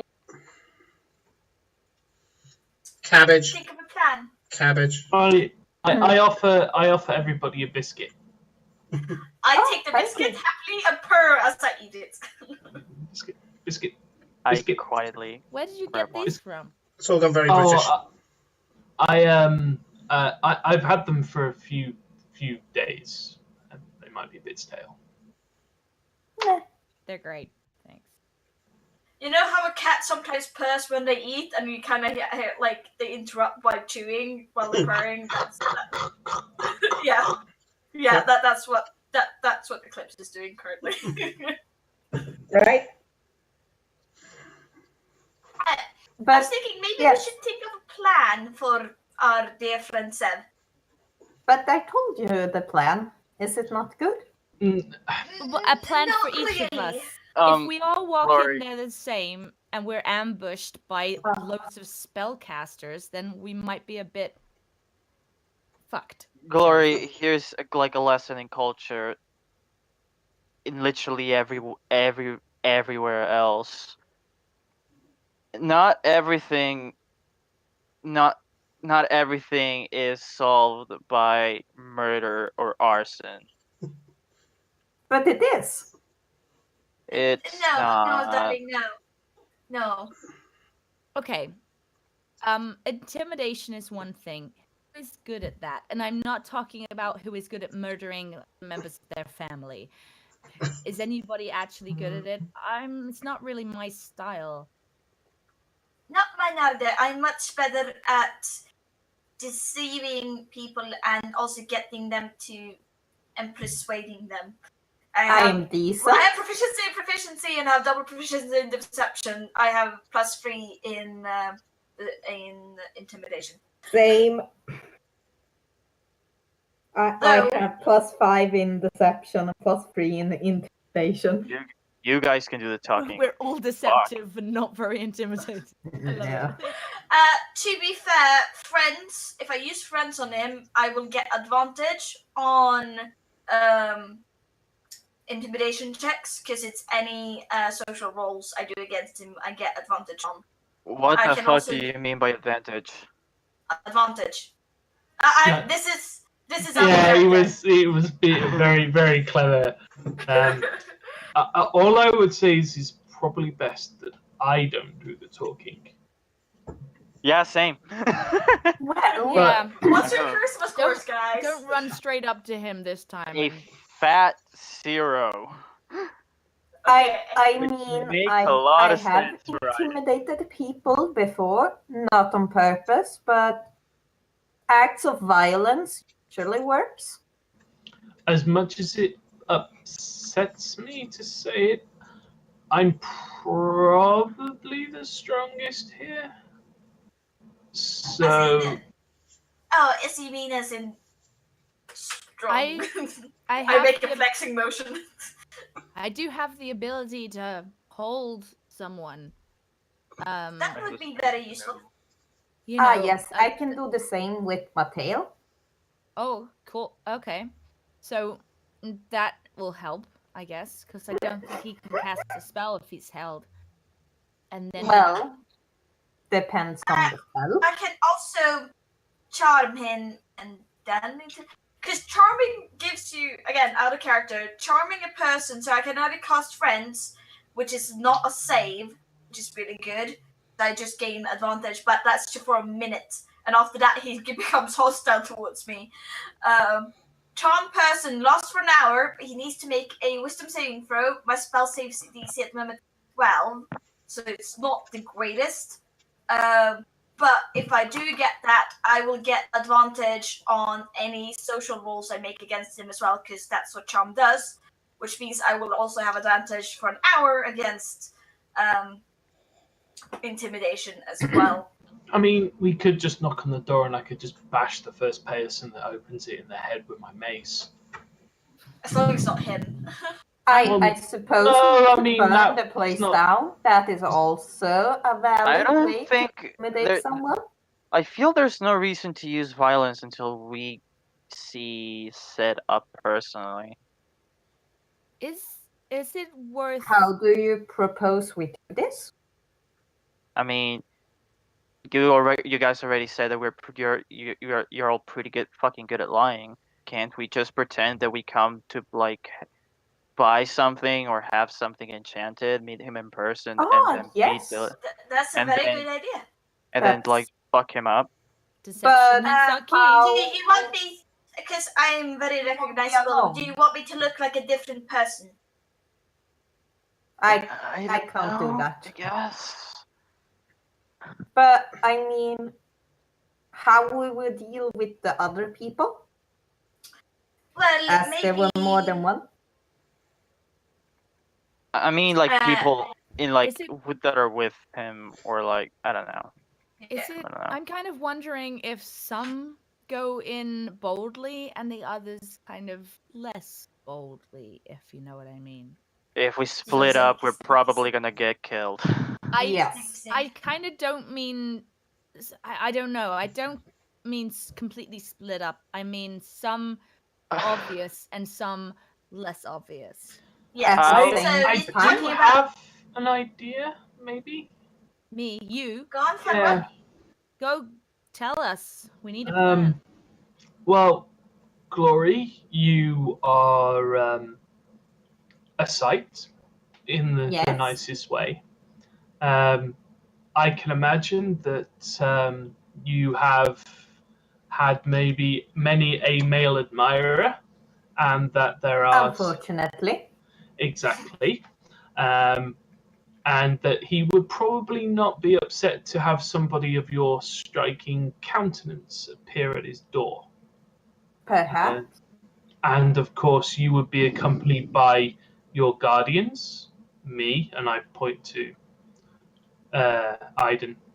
And whilst you are talking and chatting, and you're a magical user, you've heard that he can procure items, and maybe you can even mention that you want to look at something that can shape mithril, for example. I suppose that and would then- work. And then whilst we're doing that and we're in the room with you and looking after, then Cora, I always know that you've never struggled to find your way into some place, and you've got your ways. And well, Eclipse, you strike me as somebody that equally couldn't struggle to get in through a locked door if she chose to. That's true. You can sneak in, find the utmost advantageable position. I do what I did before, which is like cast silence in the room. We come in, we subdue it. Once we're sure that we're in a safe position, we can then extract what we need, and you never know, he might even bring the hammer and the hat to us. Sounds like a very good plan. I'm liking this plan a lot. I can work. How close are we now? Like, are we there yet or not? I mean, there you Cabbage. Are we there yet after 2 hours? Yeah. I like the fact that Aiden eventually got round to the "Are we nearly there yet?" Yeah. So, you guys basically get there when you're ready to get there, but considering it's just gone past 10 now, this is a good time to get there. Well, is everybody happy with the plan, by the way? Yeah. I can work with it. Okay. So, yeah. Okay. So Okay, I'm sneaking so- in. Yeah, so we're sneaking in. And you guys are walking in. Mhm. Okay. Do we have a plan B? No, absolutely not. Okay. Carnage. But like if something goes wrong and silence doesn't work, or we have no idea how many people are So, in. plan if things go wrong. Kill his brothers because they will Yes. not plan.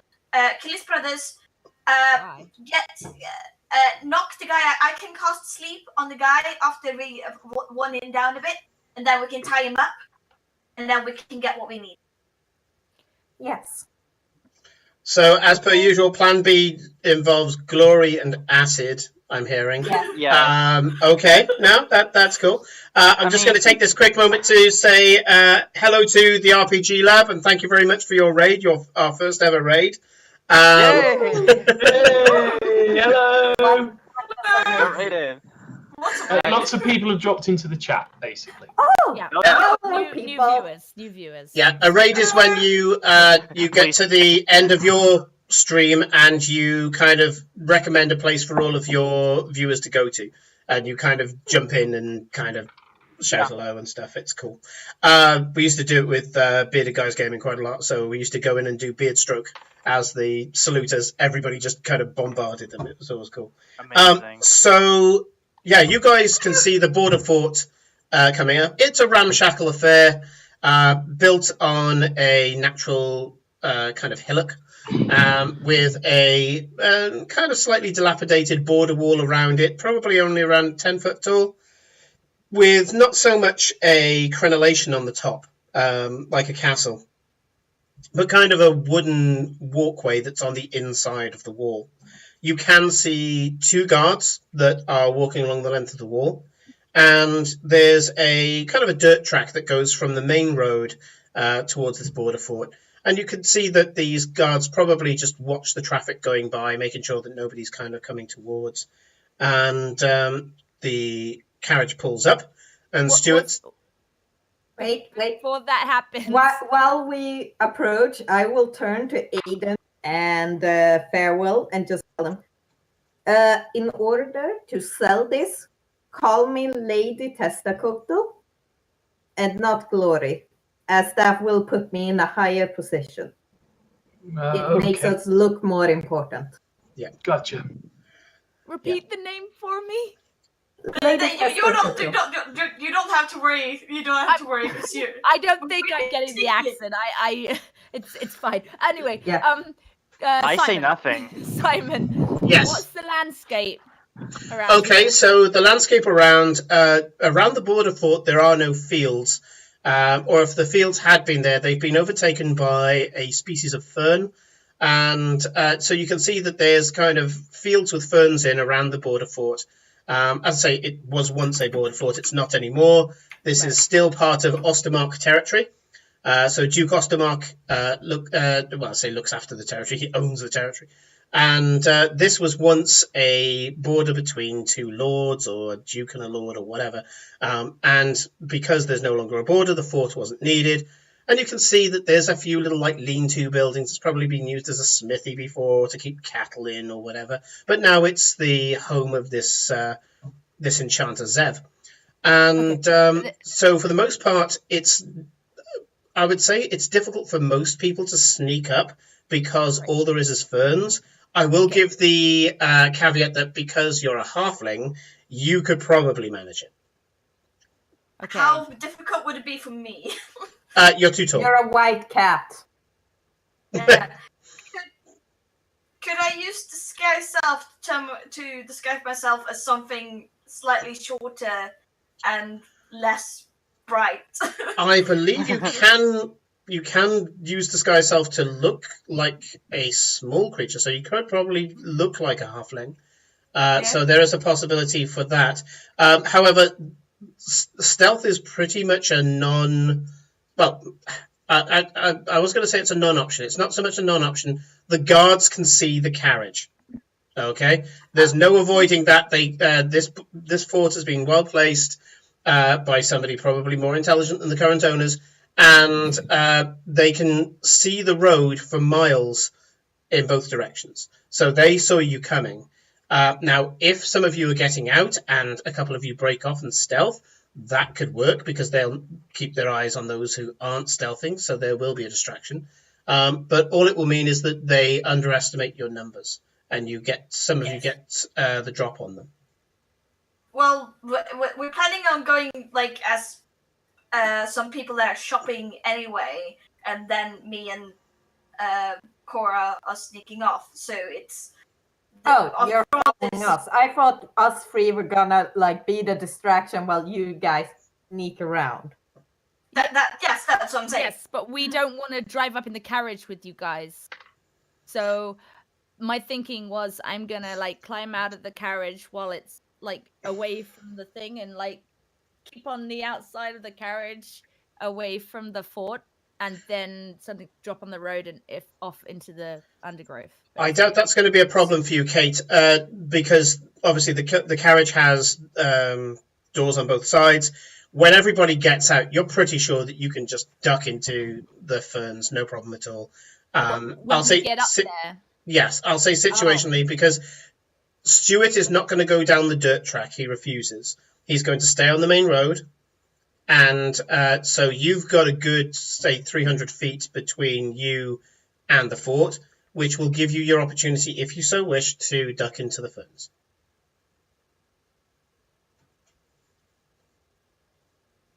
Okay. Can I also do this, or is this, or am I? Or do I need?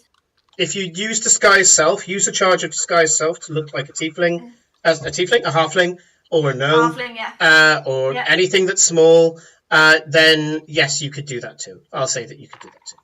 Yes, that's what I'm going to do. So I'm going to use one spell slot. Okay. Like 2 spell slots. Sure. Okay, so yep, you are both going down stealthily. What might affect your decision here is that there is a border wall around this fort with a clear gate going in. That gate seems to be the only way to get into the courtyard. The gate is open. Is there a way where I can climb over the wall, considering I have a climb speed? I was going to take Cora on my back. Yeah, no, I'll accept that. There's only 2 guards. They're both facing in the direction of the oncoming party. If you wanted to throw Cora onto your back, and as you say, you've got a climb speed, this is a ramshackle wall. It's not kept. They haven't filled in all the cracks to make it difficult to climb up. Yeah, I'll absolutely say you can do that. Yeah, so I just kind of... It looks weird. If anyone would look, it would look really weird, because, like, Cora's kind of, like, on top, like on. Do I look like Yoda on the back of you? Yes, That's Yep. the question. but you're the same size. And it's Yeah, with weird. so you kind like on an invisible like top kind of thing. There is no try. It's where the illusion starts to fail a little bit by the fact that you sneak It there, looks- and as you're climbing, Cora is actually looking like she's levitating about a foot above the other halfling, but is actually on your real back.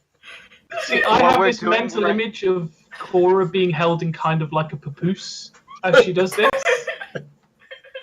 And just being sort of like gently carried up the wall like a small child. The image Yes. I'm getting is that we're in a Bethesda game and this is a bug. Yes. Okay, Topical. let's Yeah, continue. it's gone completely Bethesda. I mean, she looks like this kind of koala that's just holding on to nothing and levitating up the wall. So, yeah.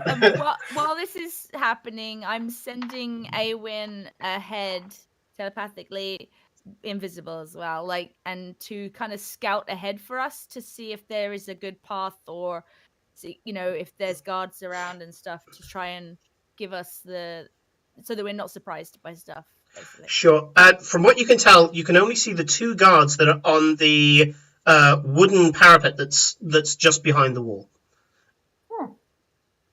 Okay. Okay. What are the rest of you doing? Well, I mean, we're gonna be getting off with Glory, right? yes. Yep. So I motion to one of you to open the door and,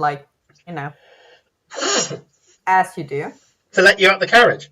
Yes. Okay. I will look at. There'll be this awkward 30 seconds, I think, where I look at Aiden to do it, he looks at me to do it. Neither of us really want to have to do this, and then eventually farewell. We'll just keep it and do it. I grab my bottle of wine and I just take a big swig, put the cork on it, throw it in the bag of holding, and like, oh god, this is gonna be so bad. You are going a lot. This was your idea, farewell. This was your idea. Right.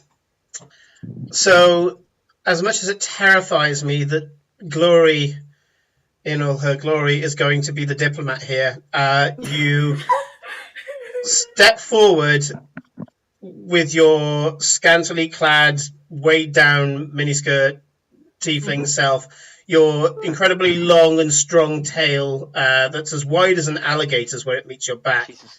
Yeah. And you're there just kind of sashaying to this open gate. Oh, yeah. You can see that you've got these two guards that are just really looking not concerned at all, really. They're just kind of like, all right, and they're watching you come up. You get around about 20 foot from the gate, and one of them goes, hold there, friend, what brings you here? I heard Enchanter lived here, and I am here to inquire about some goods. You've heard correct, miss. This is the residence of the Enchanter Zev. Mm-hmm. Well, Would you mind letting me and my companion in? I dare say that Zev would want to meet somebody of your prestige, miss. Of course, yeah. Who may I say is arriving? I'm Benjamin, by the way. So how can I announce you? This is Lady Tetzcoatl, and you will refer to her as her ladyship or her full title. Of course. By the way, I think this is an important note. I hope they're not looking at me because Aiden looks so fucking uncomfortable. Yeah. You're just looking like the kind of bored, errant noble, God. kind of younger relative or something. They're kind of just missing you. They can see that you're kind of looking a little bit grubby. What they're doing is looking at. Let me roll a dice. Oh Jesus. Oh Jesus. Okay, they're looking at Glory's finery. If they'd rolled lower, they would have been looking at something else. But so Ben goes, well, of course, your ladyship, I would hate to have you not treated in a manner which you're accustomed. Zev will be very pleased to make your acquaintance. If you'd like to come into the courtyard, and I'll go and speak with Zev directly, and you can go and meet him in the tower. But just stay in the courtyard, just a moment. We won't keep you long. By the way, guys, I assumed you have put your symbols, green symbols, in your bags for now. Oh yeah. Yeah, in like the I bag of said. holding. Like I said, I always carry in my pocket or inside my long coat. I never wear it publicly. Okay. I'm trying not to. Farewell is not trying not to hyperventilate. That. Sure. Breathe, Waterman, breathe. So I would like Eclipse and Cora to make stealth checks, please, because you've got in over the wall, no problem, and you're actually already in the courtyard, and he's about to head back towards the tower. You still have guidance on you, Cora. Oh, really? Yeah, I maintain concentration, and you've never used it. So as long as I maintain concentration, it doesn't fade. It lasts a minute, but he can just keep topping it up. Yeah, I'll just keep using it. Do I have to declare when to use it, or can I roll and then see? It is the It next. will be your next roll. Yeah, it's the next D20 check. Yeah. But So do I this have is to it. use Huh. I rolled a 19 plus 7, so that's 26. Oh yeah, you immediately see a bunch of crates, and you're there. You're done. Yeah. Yep. Job done. What am I looking for? Love stealth. 17. What was it? It was stealth. Yep. Yeah. Maths. Okay, hold on. 21. Oh yeah, no problem. 2 results over 20. You just quickly duck behind some crates. At first, you notice that the halfling that is currently Eclipse is ducking down, and then she kind of has a little embarrassed look on her face and just stands up straight. She's still behind a crate. She's accustomed to having to duck behind these things, but in her halfling disguise, she doesn't have to. For you, Eclipse, you can actually stand up and just look at them from over the top of the crate, knowing that the top half of your body is effectively invisible. So, yeah. Oh, that's all I do. Okay. You watch as Benjamin and what's the other guy? Oh, it's another Eric. This one's spelled with a K. So yeah, you watch as Benjamin and Eric are both walking towards where you guys are, but it's clear that they're going to walk straight past and into the tower. And you hear Eric mutter to Ben, "Do you think he's going to try to do a number on this lot?" And Ben's like, "No, he's not that bloody stupid. Whatever this one wants, he'll probably get. He'll get it for her. He doesn't want to lose any reputation when it comes to this. She could be good for business for years to come." He's like, "Oh, all right then. Oh, we're going up in the world then. Who do you think recommended him then?" I was like, "Oh, God knows. It certainly wasn't the blacksmith, eh?" And the two of them have a little chuckle to each other as they head into the tower. Oh my god. I kind of poke her and kind of whisper, saying, "Maybe you want to relay that to Glory because you have message, don't you?" No, you don't. Okay, then I didn't do that because I thought you had message. Okay. We all have message, and I Oh yes, we do. But we are not wearing ours. But you does still it work as pops long as in it's our on your head. person? It Oh, pops in your right, head. yeah. Yeah. You can put your hand in your pocket, touch the badge, and you can cast message amongst you all. Yeah. So I'll do that very quietly and just say that they are genuinely interested in your what you're gonna purchase, and he's gonna try to be genuine. Mm-hmm. Okay. A few minutes pass, and Ben comes out and says, "Introducing Lady Tezcatlipoca." And he kind of gives you a nod, a little bit of a conspiratorial wink, Glory, and he ushers you inside. Okay. Inside is pretty much what you were prepared for. There's a good mixture of strange opulence and slovenly living. There's things just left about the place, things that have been dropped on the floor and not picked up. But then you're seeing things like spell scrolls, you're seeing magical items, you're seeing good food, you're seeing fresh fruits, spices, you're seeing various forms of unopened chests, which is kind of strange. I mean, these are clothing chests that you would normally take traveling with you. And ordinarily, if you're bringing a clothing chest home, you'd normally unpack the thing and maybe put it under your bed or in a storage room or something like that. They're opened and they've been closed again, but it's clear that there's stuff hanging out of it. If it was a mimic, it'd be drooling. And there are clothes and other various possessions spilling out of these chests, and all they've done is just close the lid, so it looks like they've opened it, made a mess, and then closed the lid again. And they're just off to the right of you. There's a desk in front of you, which both Eric and Ben take flank between you and the three figures that I'll describe in a sec. And in front of them, there's a table that's full of various arcane scrolls. You don't see them much as spell scrolls per se, but they contain enchanter runes, and they tend to be the precursor for spell scrolls. They're notes to be able to make spell scrolls. You have a feeling that if any of you was a wizard, you'd probably be able to scribe some stuff into your spell book using these, and gain a trick or two. Even if it's not a spell, it could be some form of magical crafting.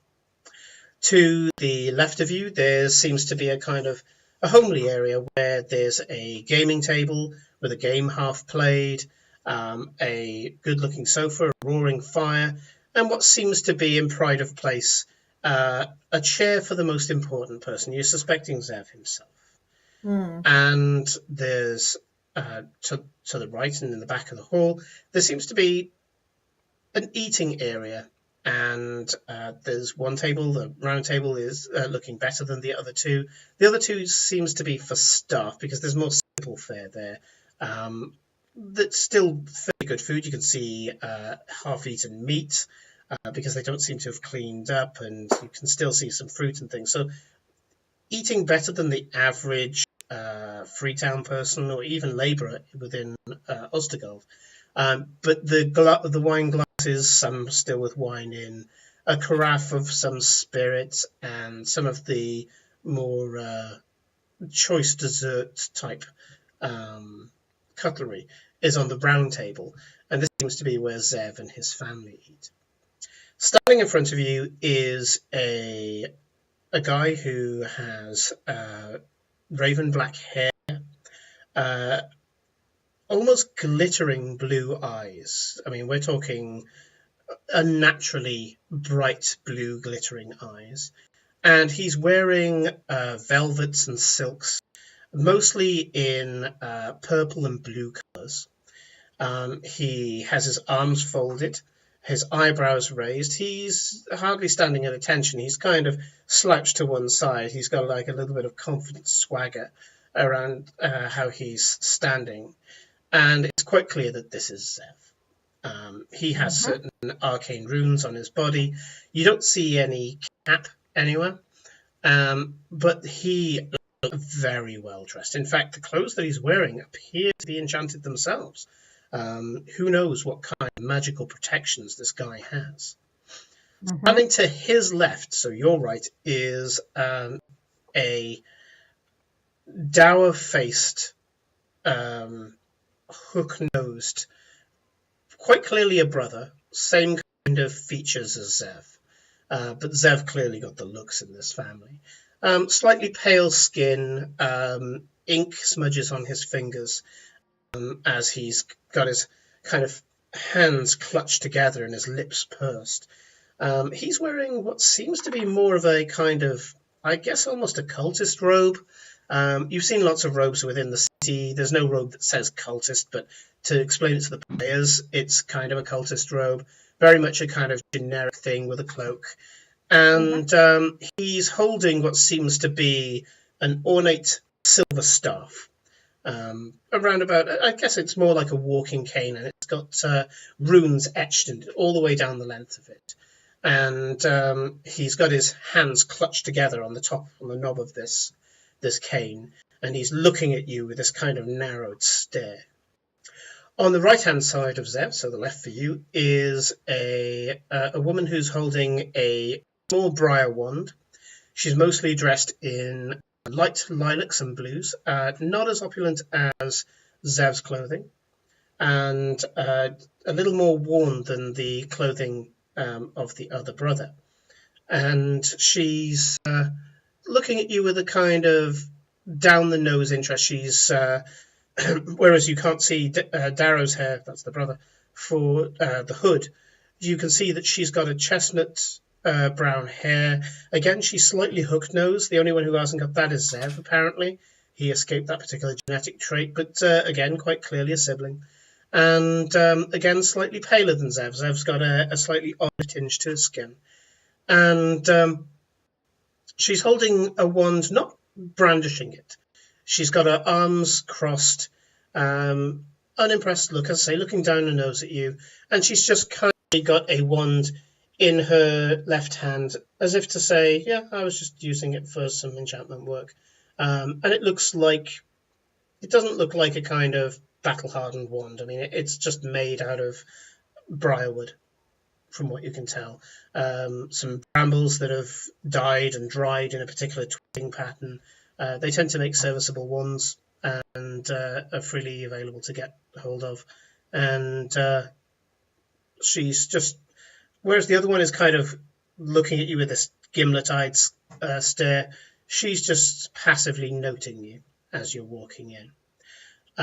Ben is looking at you with smiles, airs and graces, and Eric is looking at you with a kind of vacant perception. He's not exactly focusing on you with any smile or any body language that you can tell. He's just looking at you. And I have put Cora and... I was going to say, is there some kind of back door we can come through? No, that's the thing. This is a border tower, so it only has one entrance, one perceivable entrance at least. So what I'm going to put your avatars over by the wall here. We're going to say that you're looking at you're kind of flanking the door outside, listening in for now. And if you want to try to sneak in, you have a feeling it's going to be quite a difficult act. But yeah, you can try for that if you wish. So gonna wait until they're very distracted. By the way, Simon, is there a reason that I'm currently a cat on the stream? Oh yeah, when you were discussing what you look like, I put your eclipse picture up. There you go. There's your face. Thank you. Have your face back. So,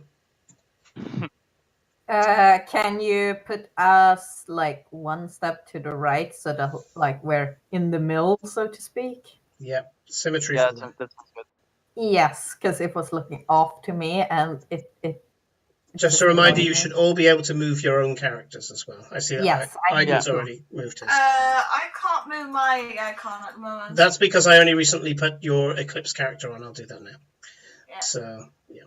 The I'm guessing that the stairs going up do not go to the outside where we could come in. No, they go up further into the tower. The tower itself is not so much a column tower.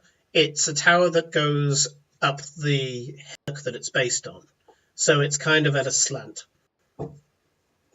Is there any windows? The windows tend to be either very narrow glass windows that are very high up, or arrow I slits. was gonna say, is there any windows that are high up? Because I can easily get to those. They're very narrow, and you have a feeling they don't open. Okay, so even the windows that are high up, you said there were some glass windows high up, but were they? You have a feeling they don't open. Yeah. Okay. Can I smash one in? Oh, absolutely. Yeah. You want to smash a window? Go for it. Deep penetration. Oh dear. This is the difference between can and should. Don't forget. Yeah, I was Yeah. gonna say. I would, Yeah. If I see you doing this, I'm gonna be like, No, Friendly fire. I've done stealth defenestration before, but I don't think it's gonna work in this case. I think that's a last resort if shit goes down. I'm sorry, Yes. but I'm gonna say stealth defenestration. I'm definitely gonna use that phrase later. Oh, the stealth defenestration was spectacular, and it was a Tauren that did it during charging. Oh my god. Anyways. Anyway. Are we talking about my Goliath who ran through the window? No, not your Goliath. This is Okay. a different game. Yeah. Okay. I'm just Fel's just gonna very briefly look at Glory and then just give her like a very respectful nod, because we're all in her hands now. Mm-hmm. God, Aowen help is us. in the room. I don't have a little avatar for her, but Aowen is in the. She can. Oh, right. feed Yep. back We to previously created an Eowyn, so I can port her in. I really so- need to get you a proper picture for Yeah, Cora. that'd be nice. Same. I shall look her up. So yeah, you and so Eowyn, and don't forget you could look through Eowyn's eyes. So even though you're kind of Yeah. secreted to one side, you can just say, "Yeah, I remote drone her in." Yeah, I think I will be if we're in a place where we're actually hidden. If we think there's guards walking past where we are, then I won't be doing that so much. But she can relate to me vocally anyway, telepathically anyway. So You know for a fact that the only two guards that were here were the ones that let you in. Ah, okay, nice. and then the two in the room, right? Because there's 5 people in the room, right? Yes. Yep. There's 5 people in the room. The 2 guards you saw on the ramparts that are now inside, and the 3 family members. So that's the only people that you. I see. saw. So the guards from outside are now inside. That's correct. Yeah. Yeah. They went into the tower. You have a feeling that they keep an eye out for any potential trouble, but when it comes to dealing with trouble, they do it all together because there's only 5 of them here. Well, presumably there's only 5. Mm-hmm. Okay. Wondering to see how many times I can say perceivably before you guys get worried, but yeah. So I'm gonna send. For now, Owen's in the room, but she might go wandering in a bit. We'll see. okay, I will put her near the games table. She's playing poker. Yeah. Wait, solitaire. Using herself. Okay. She's there saying mate in 5. Right. Okay. And I will make Eowyn controllable by you as well, Kate. So Zev waits for you to get within range and says, My, I am going up in the world if I have nobility coming here. And may I say, such ravishing presentation of nobility too. I'm so glad that you don't follow the stuffy style traditions of many of the nobles here in Vardencourt. No, the Vardencourt court have such limited way of seeing fashion. Hmm. But let's talk some business. I am Indeed. I am here. intrigued. Yes. I need some enchanted stuff that I don't want the guilds to hear about. Would I be in the right place? Well, I am an upstanding member of the community. I would need to know why you need these quiet enchantments. Is it for personal, private reasons?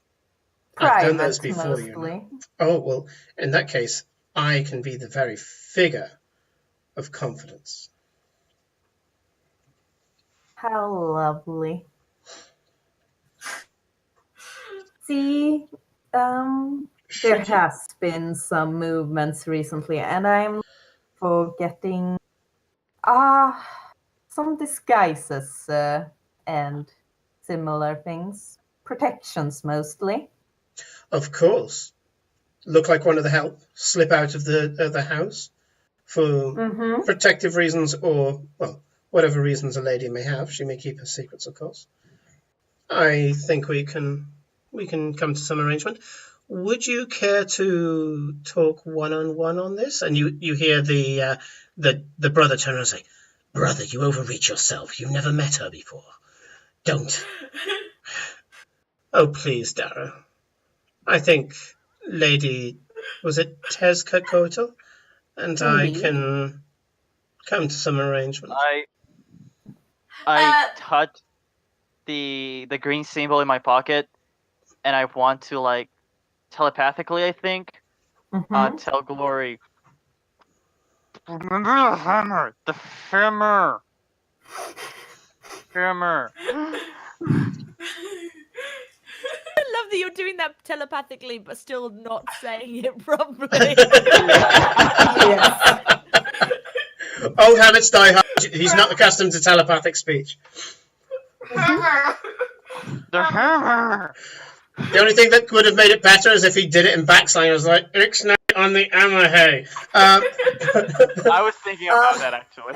Glory will bring her hand up like she's amused. Like she's trying to convey amusement, but she's really like, okay, I want to smite him. I want to burn him. I want him dead right now. I cut the fucking communication. No. Right. No. Unfortunately, I cannot leave my guard. Of It is course. as it is, you know. I had no intention of being inappropriate, of course. Well, how about we take a seat here and discuss your needs? Of course. Are they currently very distracted? Currently, they're still talking. They're receiving them. They haven't really got a receiving room because it's one big chamber. But they are currently chatting, and I should have Cora can fill you in on what's going on. But Zev and the others kind of point over to not the cleanest tables in the world. He points to the table with all the wine glasses and says, "We haven't cleaned up from our recent meal, but we could quickly swift it away and bring a good bottle of wine, if that's okay with you." Yes, I would very much like that. Of course. Naira, darling, please, sister, will you do the honours? You are a better host than I am. And she kind of glares at him as if to say, yeah, when it comes to washing up. And she heads off into the kitchen, and you hear her pottering about with glasses, and hear a bottle of wine being stoppered. Is the kitchen visible? Is that where the tables are? Or I'm gonna guess it's over here. So the kitchen is off to the right. You can see some stairs leading down to the right where the dining tables are. That's the kitchen. Okay. Yeah. So it's not outside of the room that we're seeing, basically. I'll put Naira in the bit that you can see. So if I put Naira there... Right, so she does leave this chamber to go. She does leave this chamber. She's not in this chamber anymore. She's in the kitchen. I'll leave her there to remind you which direction she's in, but she's actually further away than that. Yeah.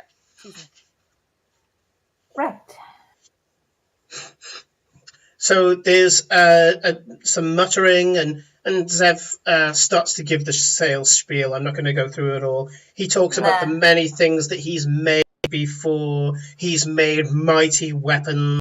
He's made orbs of far-seeing. He's made jewelry that's been able to augment one's appearance. Trying not to puke. And he's really laying it on thick.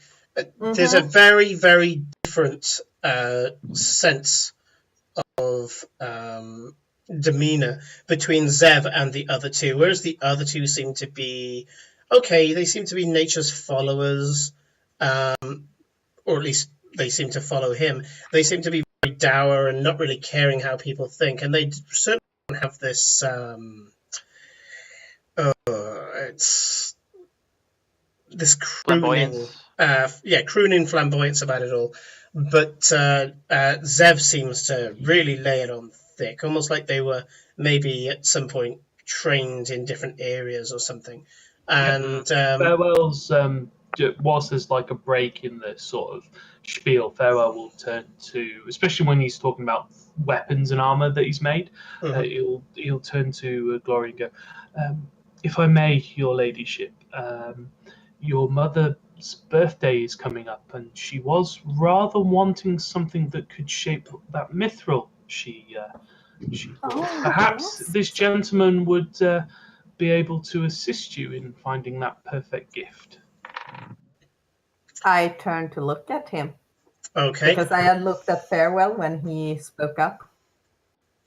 Okay, I want Farewell and Glory at the same time to roll a deception check and give me both of your results. Oh no. Oh no! Oh, no. I'm going to caveat that for people that don't know that I have a -3 in my charisma. Oh my god. That's Oh. why I was saying oh Oh. Oh. Man, I don't know. There's -3, dude. I don't know how this works, but Simon, I just rolled a natural 20. Oh my god.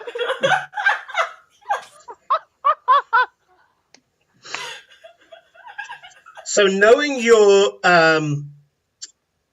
your lack of available skills, you've been practicing this line for about the last 2 hours under your breath.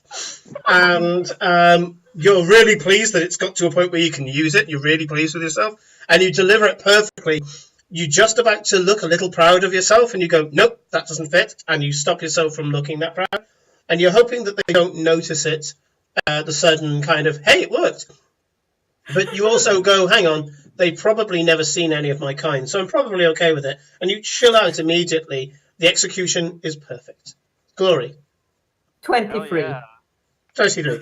Yeah, they absolutely believe you. That could have gone really wrong, but they absolutely believe you. And Zev goes, is it fate or luck? I can never decide.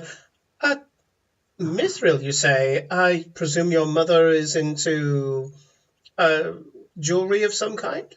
Oh, yes. She loves to make her own. Well, They are quite beautiful pieces, usually. But mithril has always escaped her. Such a shame. well, I'm afraid the one that I have in stock, obviously we have quite an extensive stock. Darrow doesn't even bother trying to support his brother. He just rolls his eyes. Because the one I have in stock is more suited to larger items. I mean, it has a pinion on one side of the hammer weight, but it's more for, I would say, armor and maybe kind of large house decorative items rather than jewelry. But you can take a look. I could maybe convince you with a discount of sorts. Glory acts like she's pondering it for a moment. Yes, that could work. Please. Madam, you are a woman of many talents. I would never have thought that you would, pardon me, but know of the heavier crafts as well, especially when, well, clearly you're so well spoken, and I would have imagined most of your time spent in tireless etiquette. Well, let's show it. Darrow, please, go and get the item. Be a good fellow. Darrow heads over to the small bureau that's over here. I'll just move the thing over by the chests. He unceremoniously opens one of the drawers, and it's the deeper drawer at the bottom. Unceremoniously opens the drawer, picks up the hammer, and slaps it on the table, and goes, "Whichever one of you wants to peruse it." And when he says peruse, he shoots Zev an acidic look, as if to say, "There you go. I'm using the fancy words too." I think one of our stealthy lot put up their hands. Yep. Yeah. Okay. Right. Sorry, I saw it at the corner of my eye. Cora, yes. I just wanted to say that while this conversation is going on, I'm gonna send Awen around to kind of explore a little. Sure. I wanted her to go up the stairs, to the north or whatever, and look into there, and just like she's not going wandering too much at the moment. She just wants to look in and see what is there. Sure. Like looking for exits, looking for where the mithril shirt might be, looking for other siblings, other people. So yeah, she wants to go up the stairs and into that room. What's in there? Sure. So upstairs there's very little. This seems to be where the last stand of the tower would be. This tower previously would have been used for some barracks. At the top would have been for the administrators. Whoever runs this fort would have been some sort of minor noble, maybe the second or third son of a local baron or lord, and maybe not a lord, but certainly a baron. And so he would have had some small, comfortable lodgings at the top of this hill fort, and then he would have had his hall below, where he could keep people in lodging. So anybody who came along on their travels, he could host them in the hall. So there would be a nice big fire in the grate, and some pallets would be set out so that people could be there. And so the hall is mostly for hosting and occasionally for storing of crates and things like that. So a multifunctional hall with a good set of apartments above. And for a minor noble who would normally not inherit a huge lot for being a second or third son, they would normally have two choices, except a small stone holding, stone still being a very very rare and very useful sign of your privilege. So it's So it's a bedroom? It's bedrooms, yeah. So Okay. when you go up there, you see 4 bedrooms, and what seems to have been a living quarters that has been repurposed into some form of arcane circle. And you have a feeling this is where the enchanting takes place. It's kind of thrumming with magical energy. Does Awen see any windows that are able to be opened or would be big enough for us to fit through? She sees windows, and the windows are confirmed as not openable. Okay. Shall we take a seat, maybe? Question. I just out of character. Remind me. Sorry. Apart from the that contract on the side that wanted like Seb to be mutilated, what was what Miss Green wanted us to do mainly? So Steal the hat, get the hammer, and of course intimidate the life out of him. But All not right. kill him. Not kill him. Not kill Okay. Okay. All right. So, Thank you. just to finish up for Cora, the places you haven't discovered, there's a spiral staircase that goes down into what is clearly a cellar, and there's the kitchen that Naira's gone into as well. So if Eowyn went down the spirals, it just looks like a cellar with storage. Yeah, so I haven't put any map down there. There's no need. It is a simple It's a dead vaulted. end. Yeah, it's a simple vaulted ceiling. It's got a number of shelves and barrels and crates and God knows what else. You have a feeling there's a lot of bric-a-brac and tap that's been acquired over the years by Zev and his family. Does Eowyn see a hat anywhere? No, but I will allow everybody at this point to look for the hat, apart from, unfortunately, Eclipse, who has no way of looking at the moment. Unless it's outside. But I will say that now that everybody's sat down, Eclipse, you could make a chance. You do have a good chance of sneaking in if you so wish. That's by the way, I'm something I would standing- like to try. Yeah. I'm not sitting down. I'm standing next to where Glory is sitting down.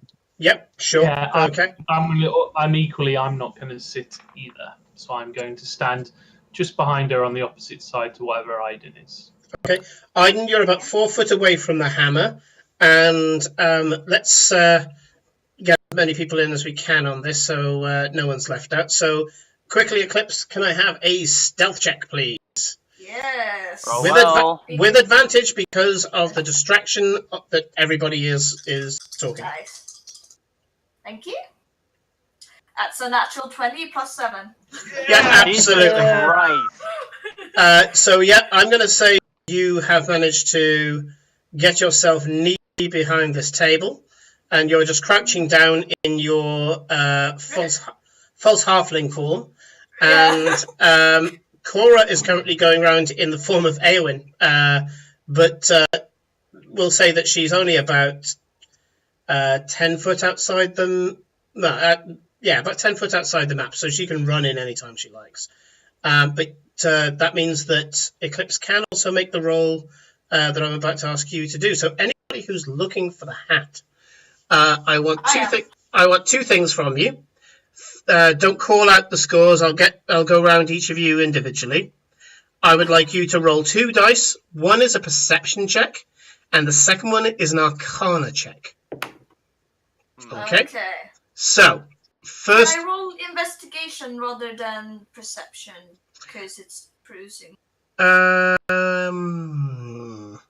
it's looking closely for something rather than generally noticing. In this case, because you don't know where it is, you're not investigating yet. If you're rifling through things, I would allow investigation, but I'm going to insist on perception for now. But later on, there's a potential for an investigation check. Okay. This is you looking from your vantage point at the moment. Okay. So I'm going to go through. So top left is Glory. So Glory, what is your perception check? My perception check is 22. 22. Okay. Nice. So you don't see any hat anywhere. You do check the kind of hood that Darrow is wearing, and that doesn't seem to be magical at all. You do notice a few magical items around. Most of them tend to be comfort items, luxury items. And so, for example, you do notice a flask of unending water that's on the shelves. If I just put a little shape here. You put a wee shape here. Shape? I don't see any shape. I'm just about to. So I'll put a little green circle on these shelves here. Okay. All right. You recognize very easily. No arcana roll needed. It's a regular store-bought flask of unending water, and the arcana check, please. Yes, Arcana, I got a 17 on. 17's Okay. pretty strong. So you have a feeling that one of the people here could actually be wearing the hat of disguise and could currently have it active. Okay. So it just I'm occurs to you sorry. where you're like, if I can't see it, that's probably because it's active, or it's in a box somewhere.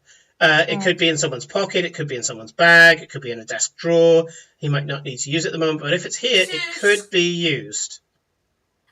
To scrutinize someone doing against them, isn't that an investigation check versus their spell save DC? Only using disguise. There are options. I've already set the options. So, Aiden, are you trying for it? Nah, I'm just focused on Seb. Okay, so you're preparing just in case things go down. That's fine. I'll take that into account. If this goes to initiative, you will get advantage on your initiative roll. Thank you. Eclipse. Yeah, I got like 6 plus 2, so that's 8 on my perception check. I see nothing. Okay, so well, no, it's not that you don't see anything. It's that you only see the basic stuff, the DC 5. So, did you want me a Arcana check as well? Even I'll ask for that in a sec. So you have a look around. There's just so much. There's so much bric-a-brac. You're having trouble taking it all in and keeping your stealth because you've got to keep on the guys, an eye on the guys who may be looking for you as well. Your Arcana check, please. Arcana check. It's even worse. Whoa. Womp womp. So, yep, I'm afraid as you're looking around, you're just completely distracted by the fact that you're having to stay hidden and be this element of surprise. Farewell, are you checking? Yes. Okay. Perception is a 24. Okay, wow. Okay, so you also notice the flask. At 24, you notice that Eric has sat down at the table and is picking the peel off an orange. Ben is kind of sat back and looking very confident, but you do notice that his hand is resting on the hilt of his sword. This may be out of habit, or it might be that he is ready for something to go down if it should happen. You also notice that Zev, just in your general perceptiveness, you notice that Zev is a little too perfect. Now that you've had a chance to look at him up close, his eyes are finely manicured, his hair is perfect, his clothes are meticulous. You know that, and they're so clean. You know that there's prestidigitation, but you start to put two and two together. Your wisdom kicking in. Everything else is an absolute sty. These guys, they're effectively back in uni. They are. That's actually insulting my old uni house. We used to keep it quite clean, and this guy is looking too clean, too perfect for the surroundings. And you're there like, you use your enchantment to make yourself look good. You poser. Arcana check. Just remind you of the time just before we go on. Oh yeah. I'm rounding up to a point where we can 15. 15. I'll give it to you because of the 20 that you had before. You take one look at his clothes and things, and there's just something about the play of the light on the clothing. Yeah, the clothing isn't real. Question. How close is either Glory or Farewell to the hammer? You're the closest. You're the closest at 4 foot away. Glory is about 9 foot away and sat down. And then Farewell is even further. I can see where Kate has positioned Eowyn at the moment. So she's just gone down into the cellar and come back again.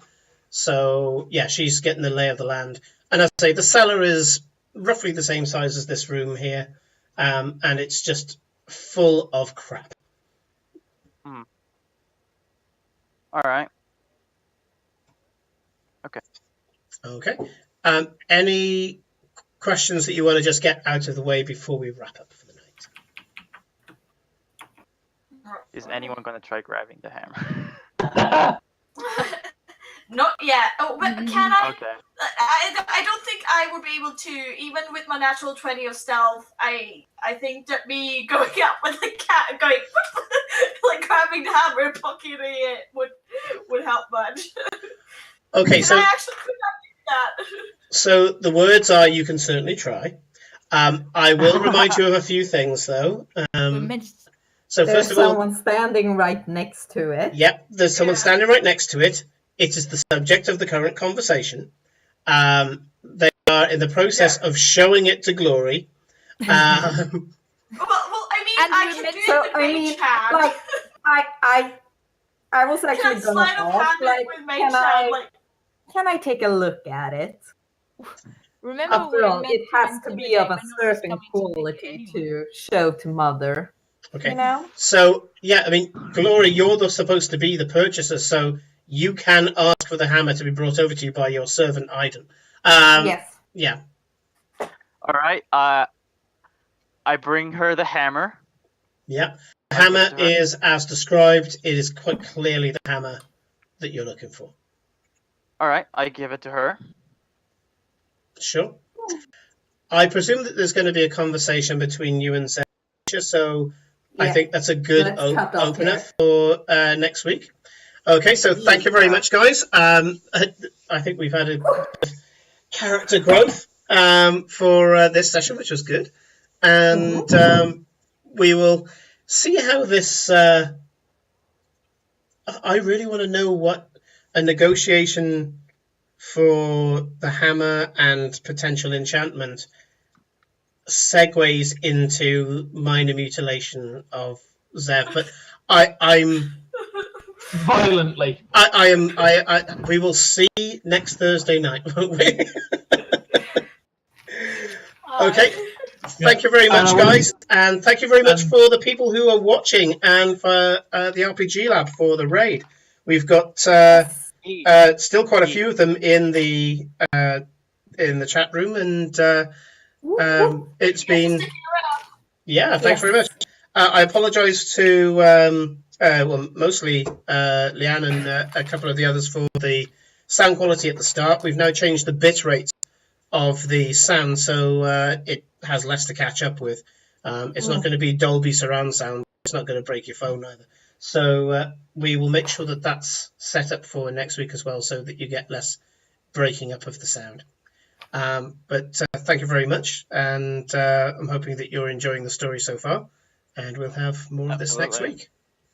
Take care, everyone. See you guys. See you all next week. Bye-bye. Bye. Bye.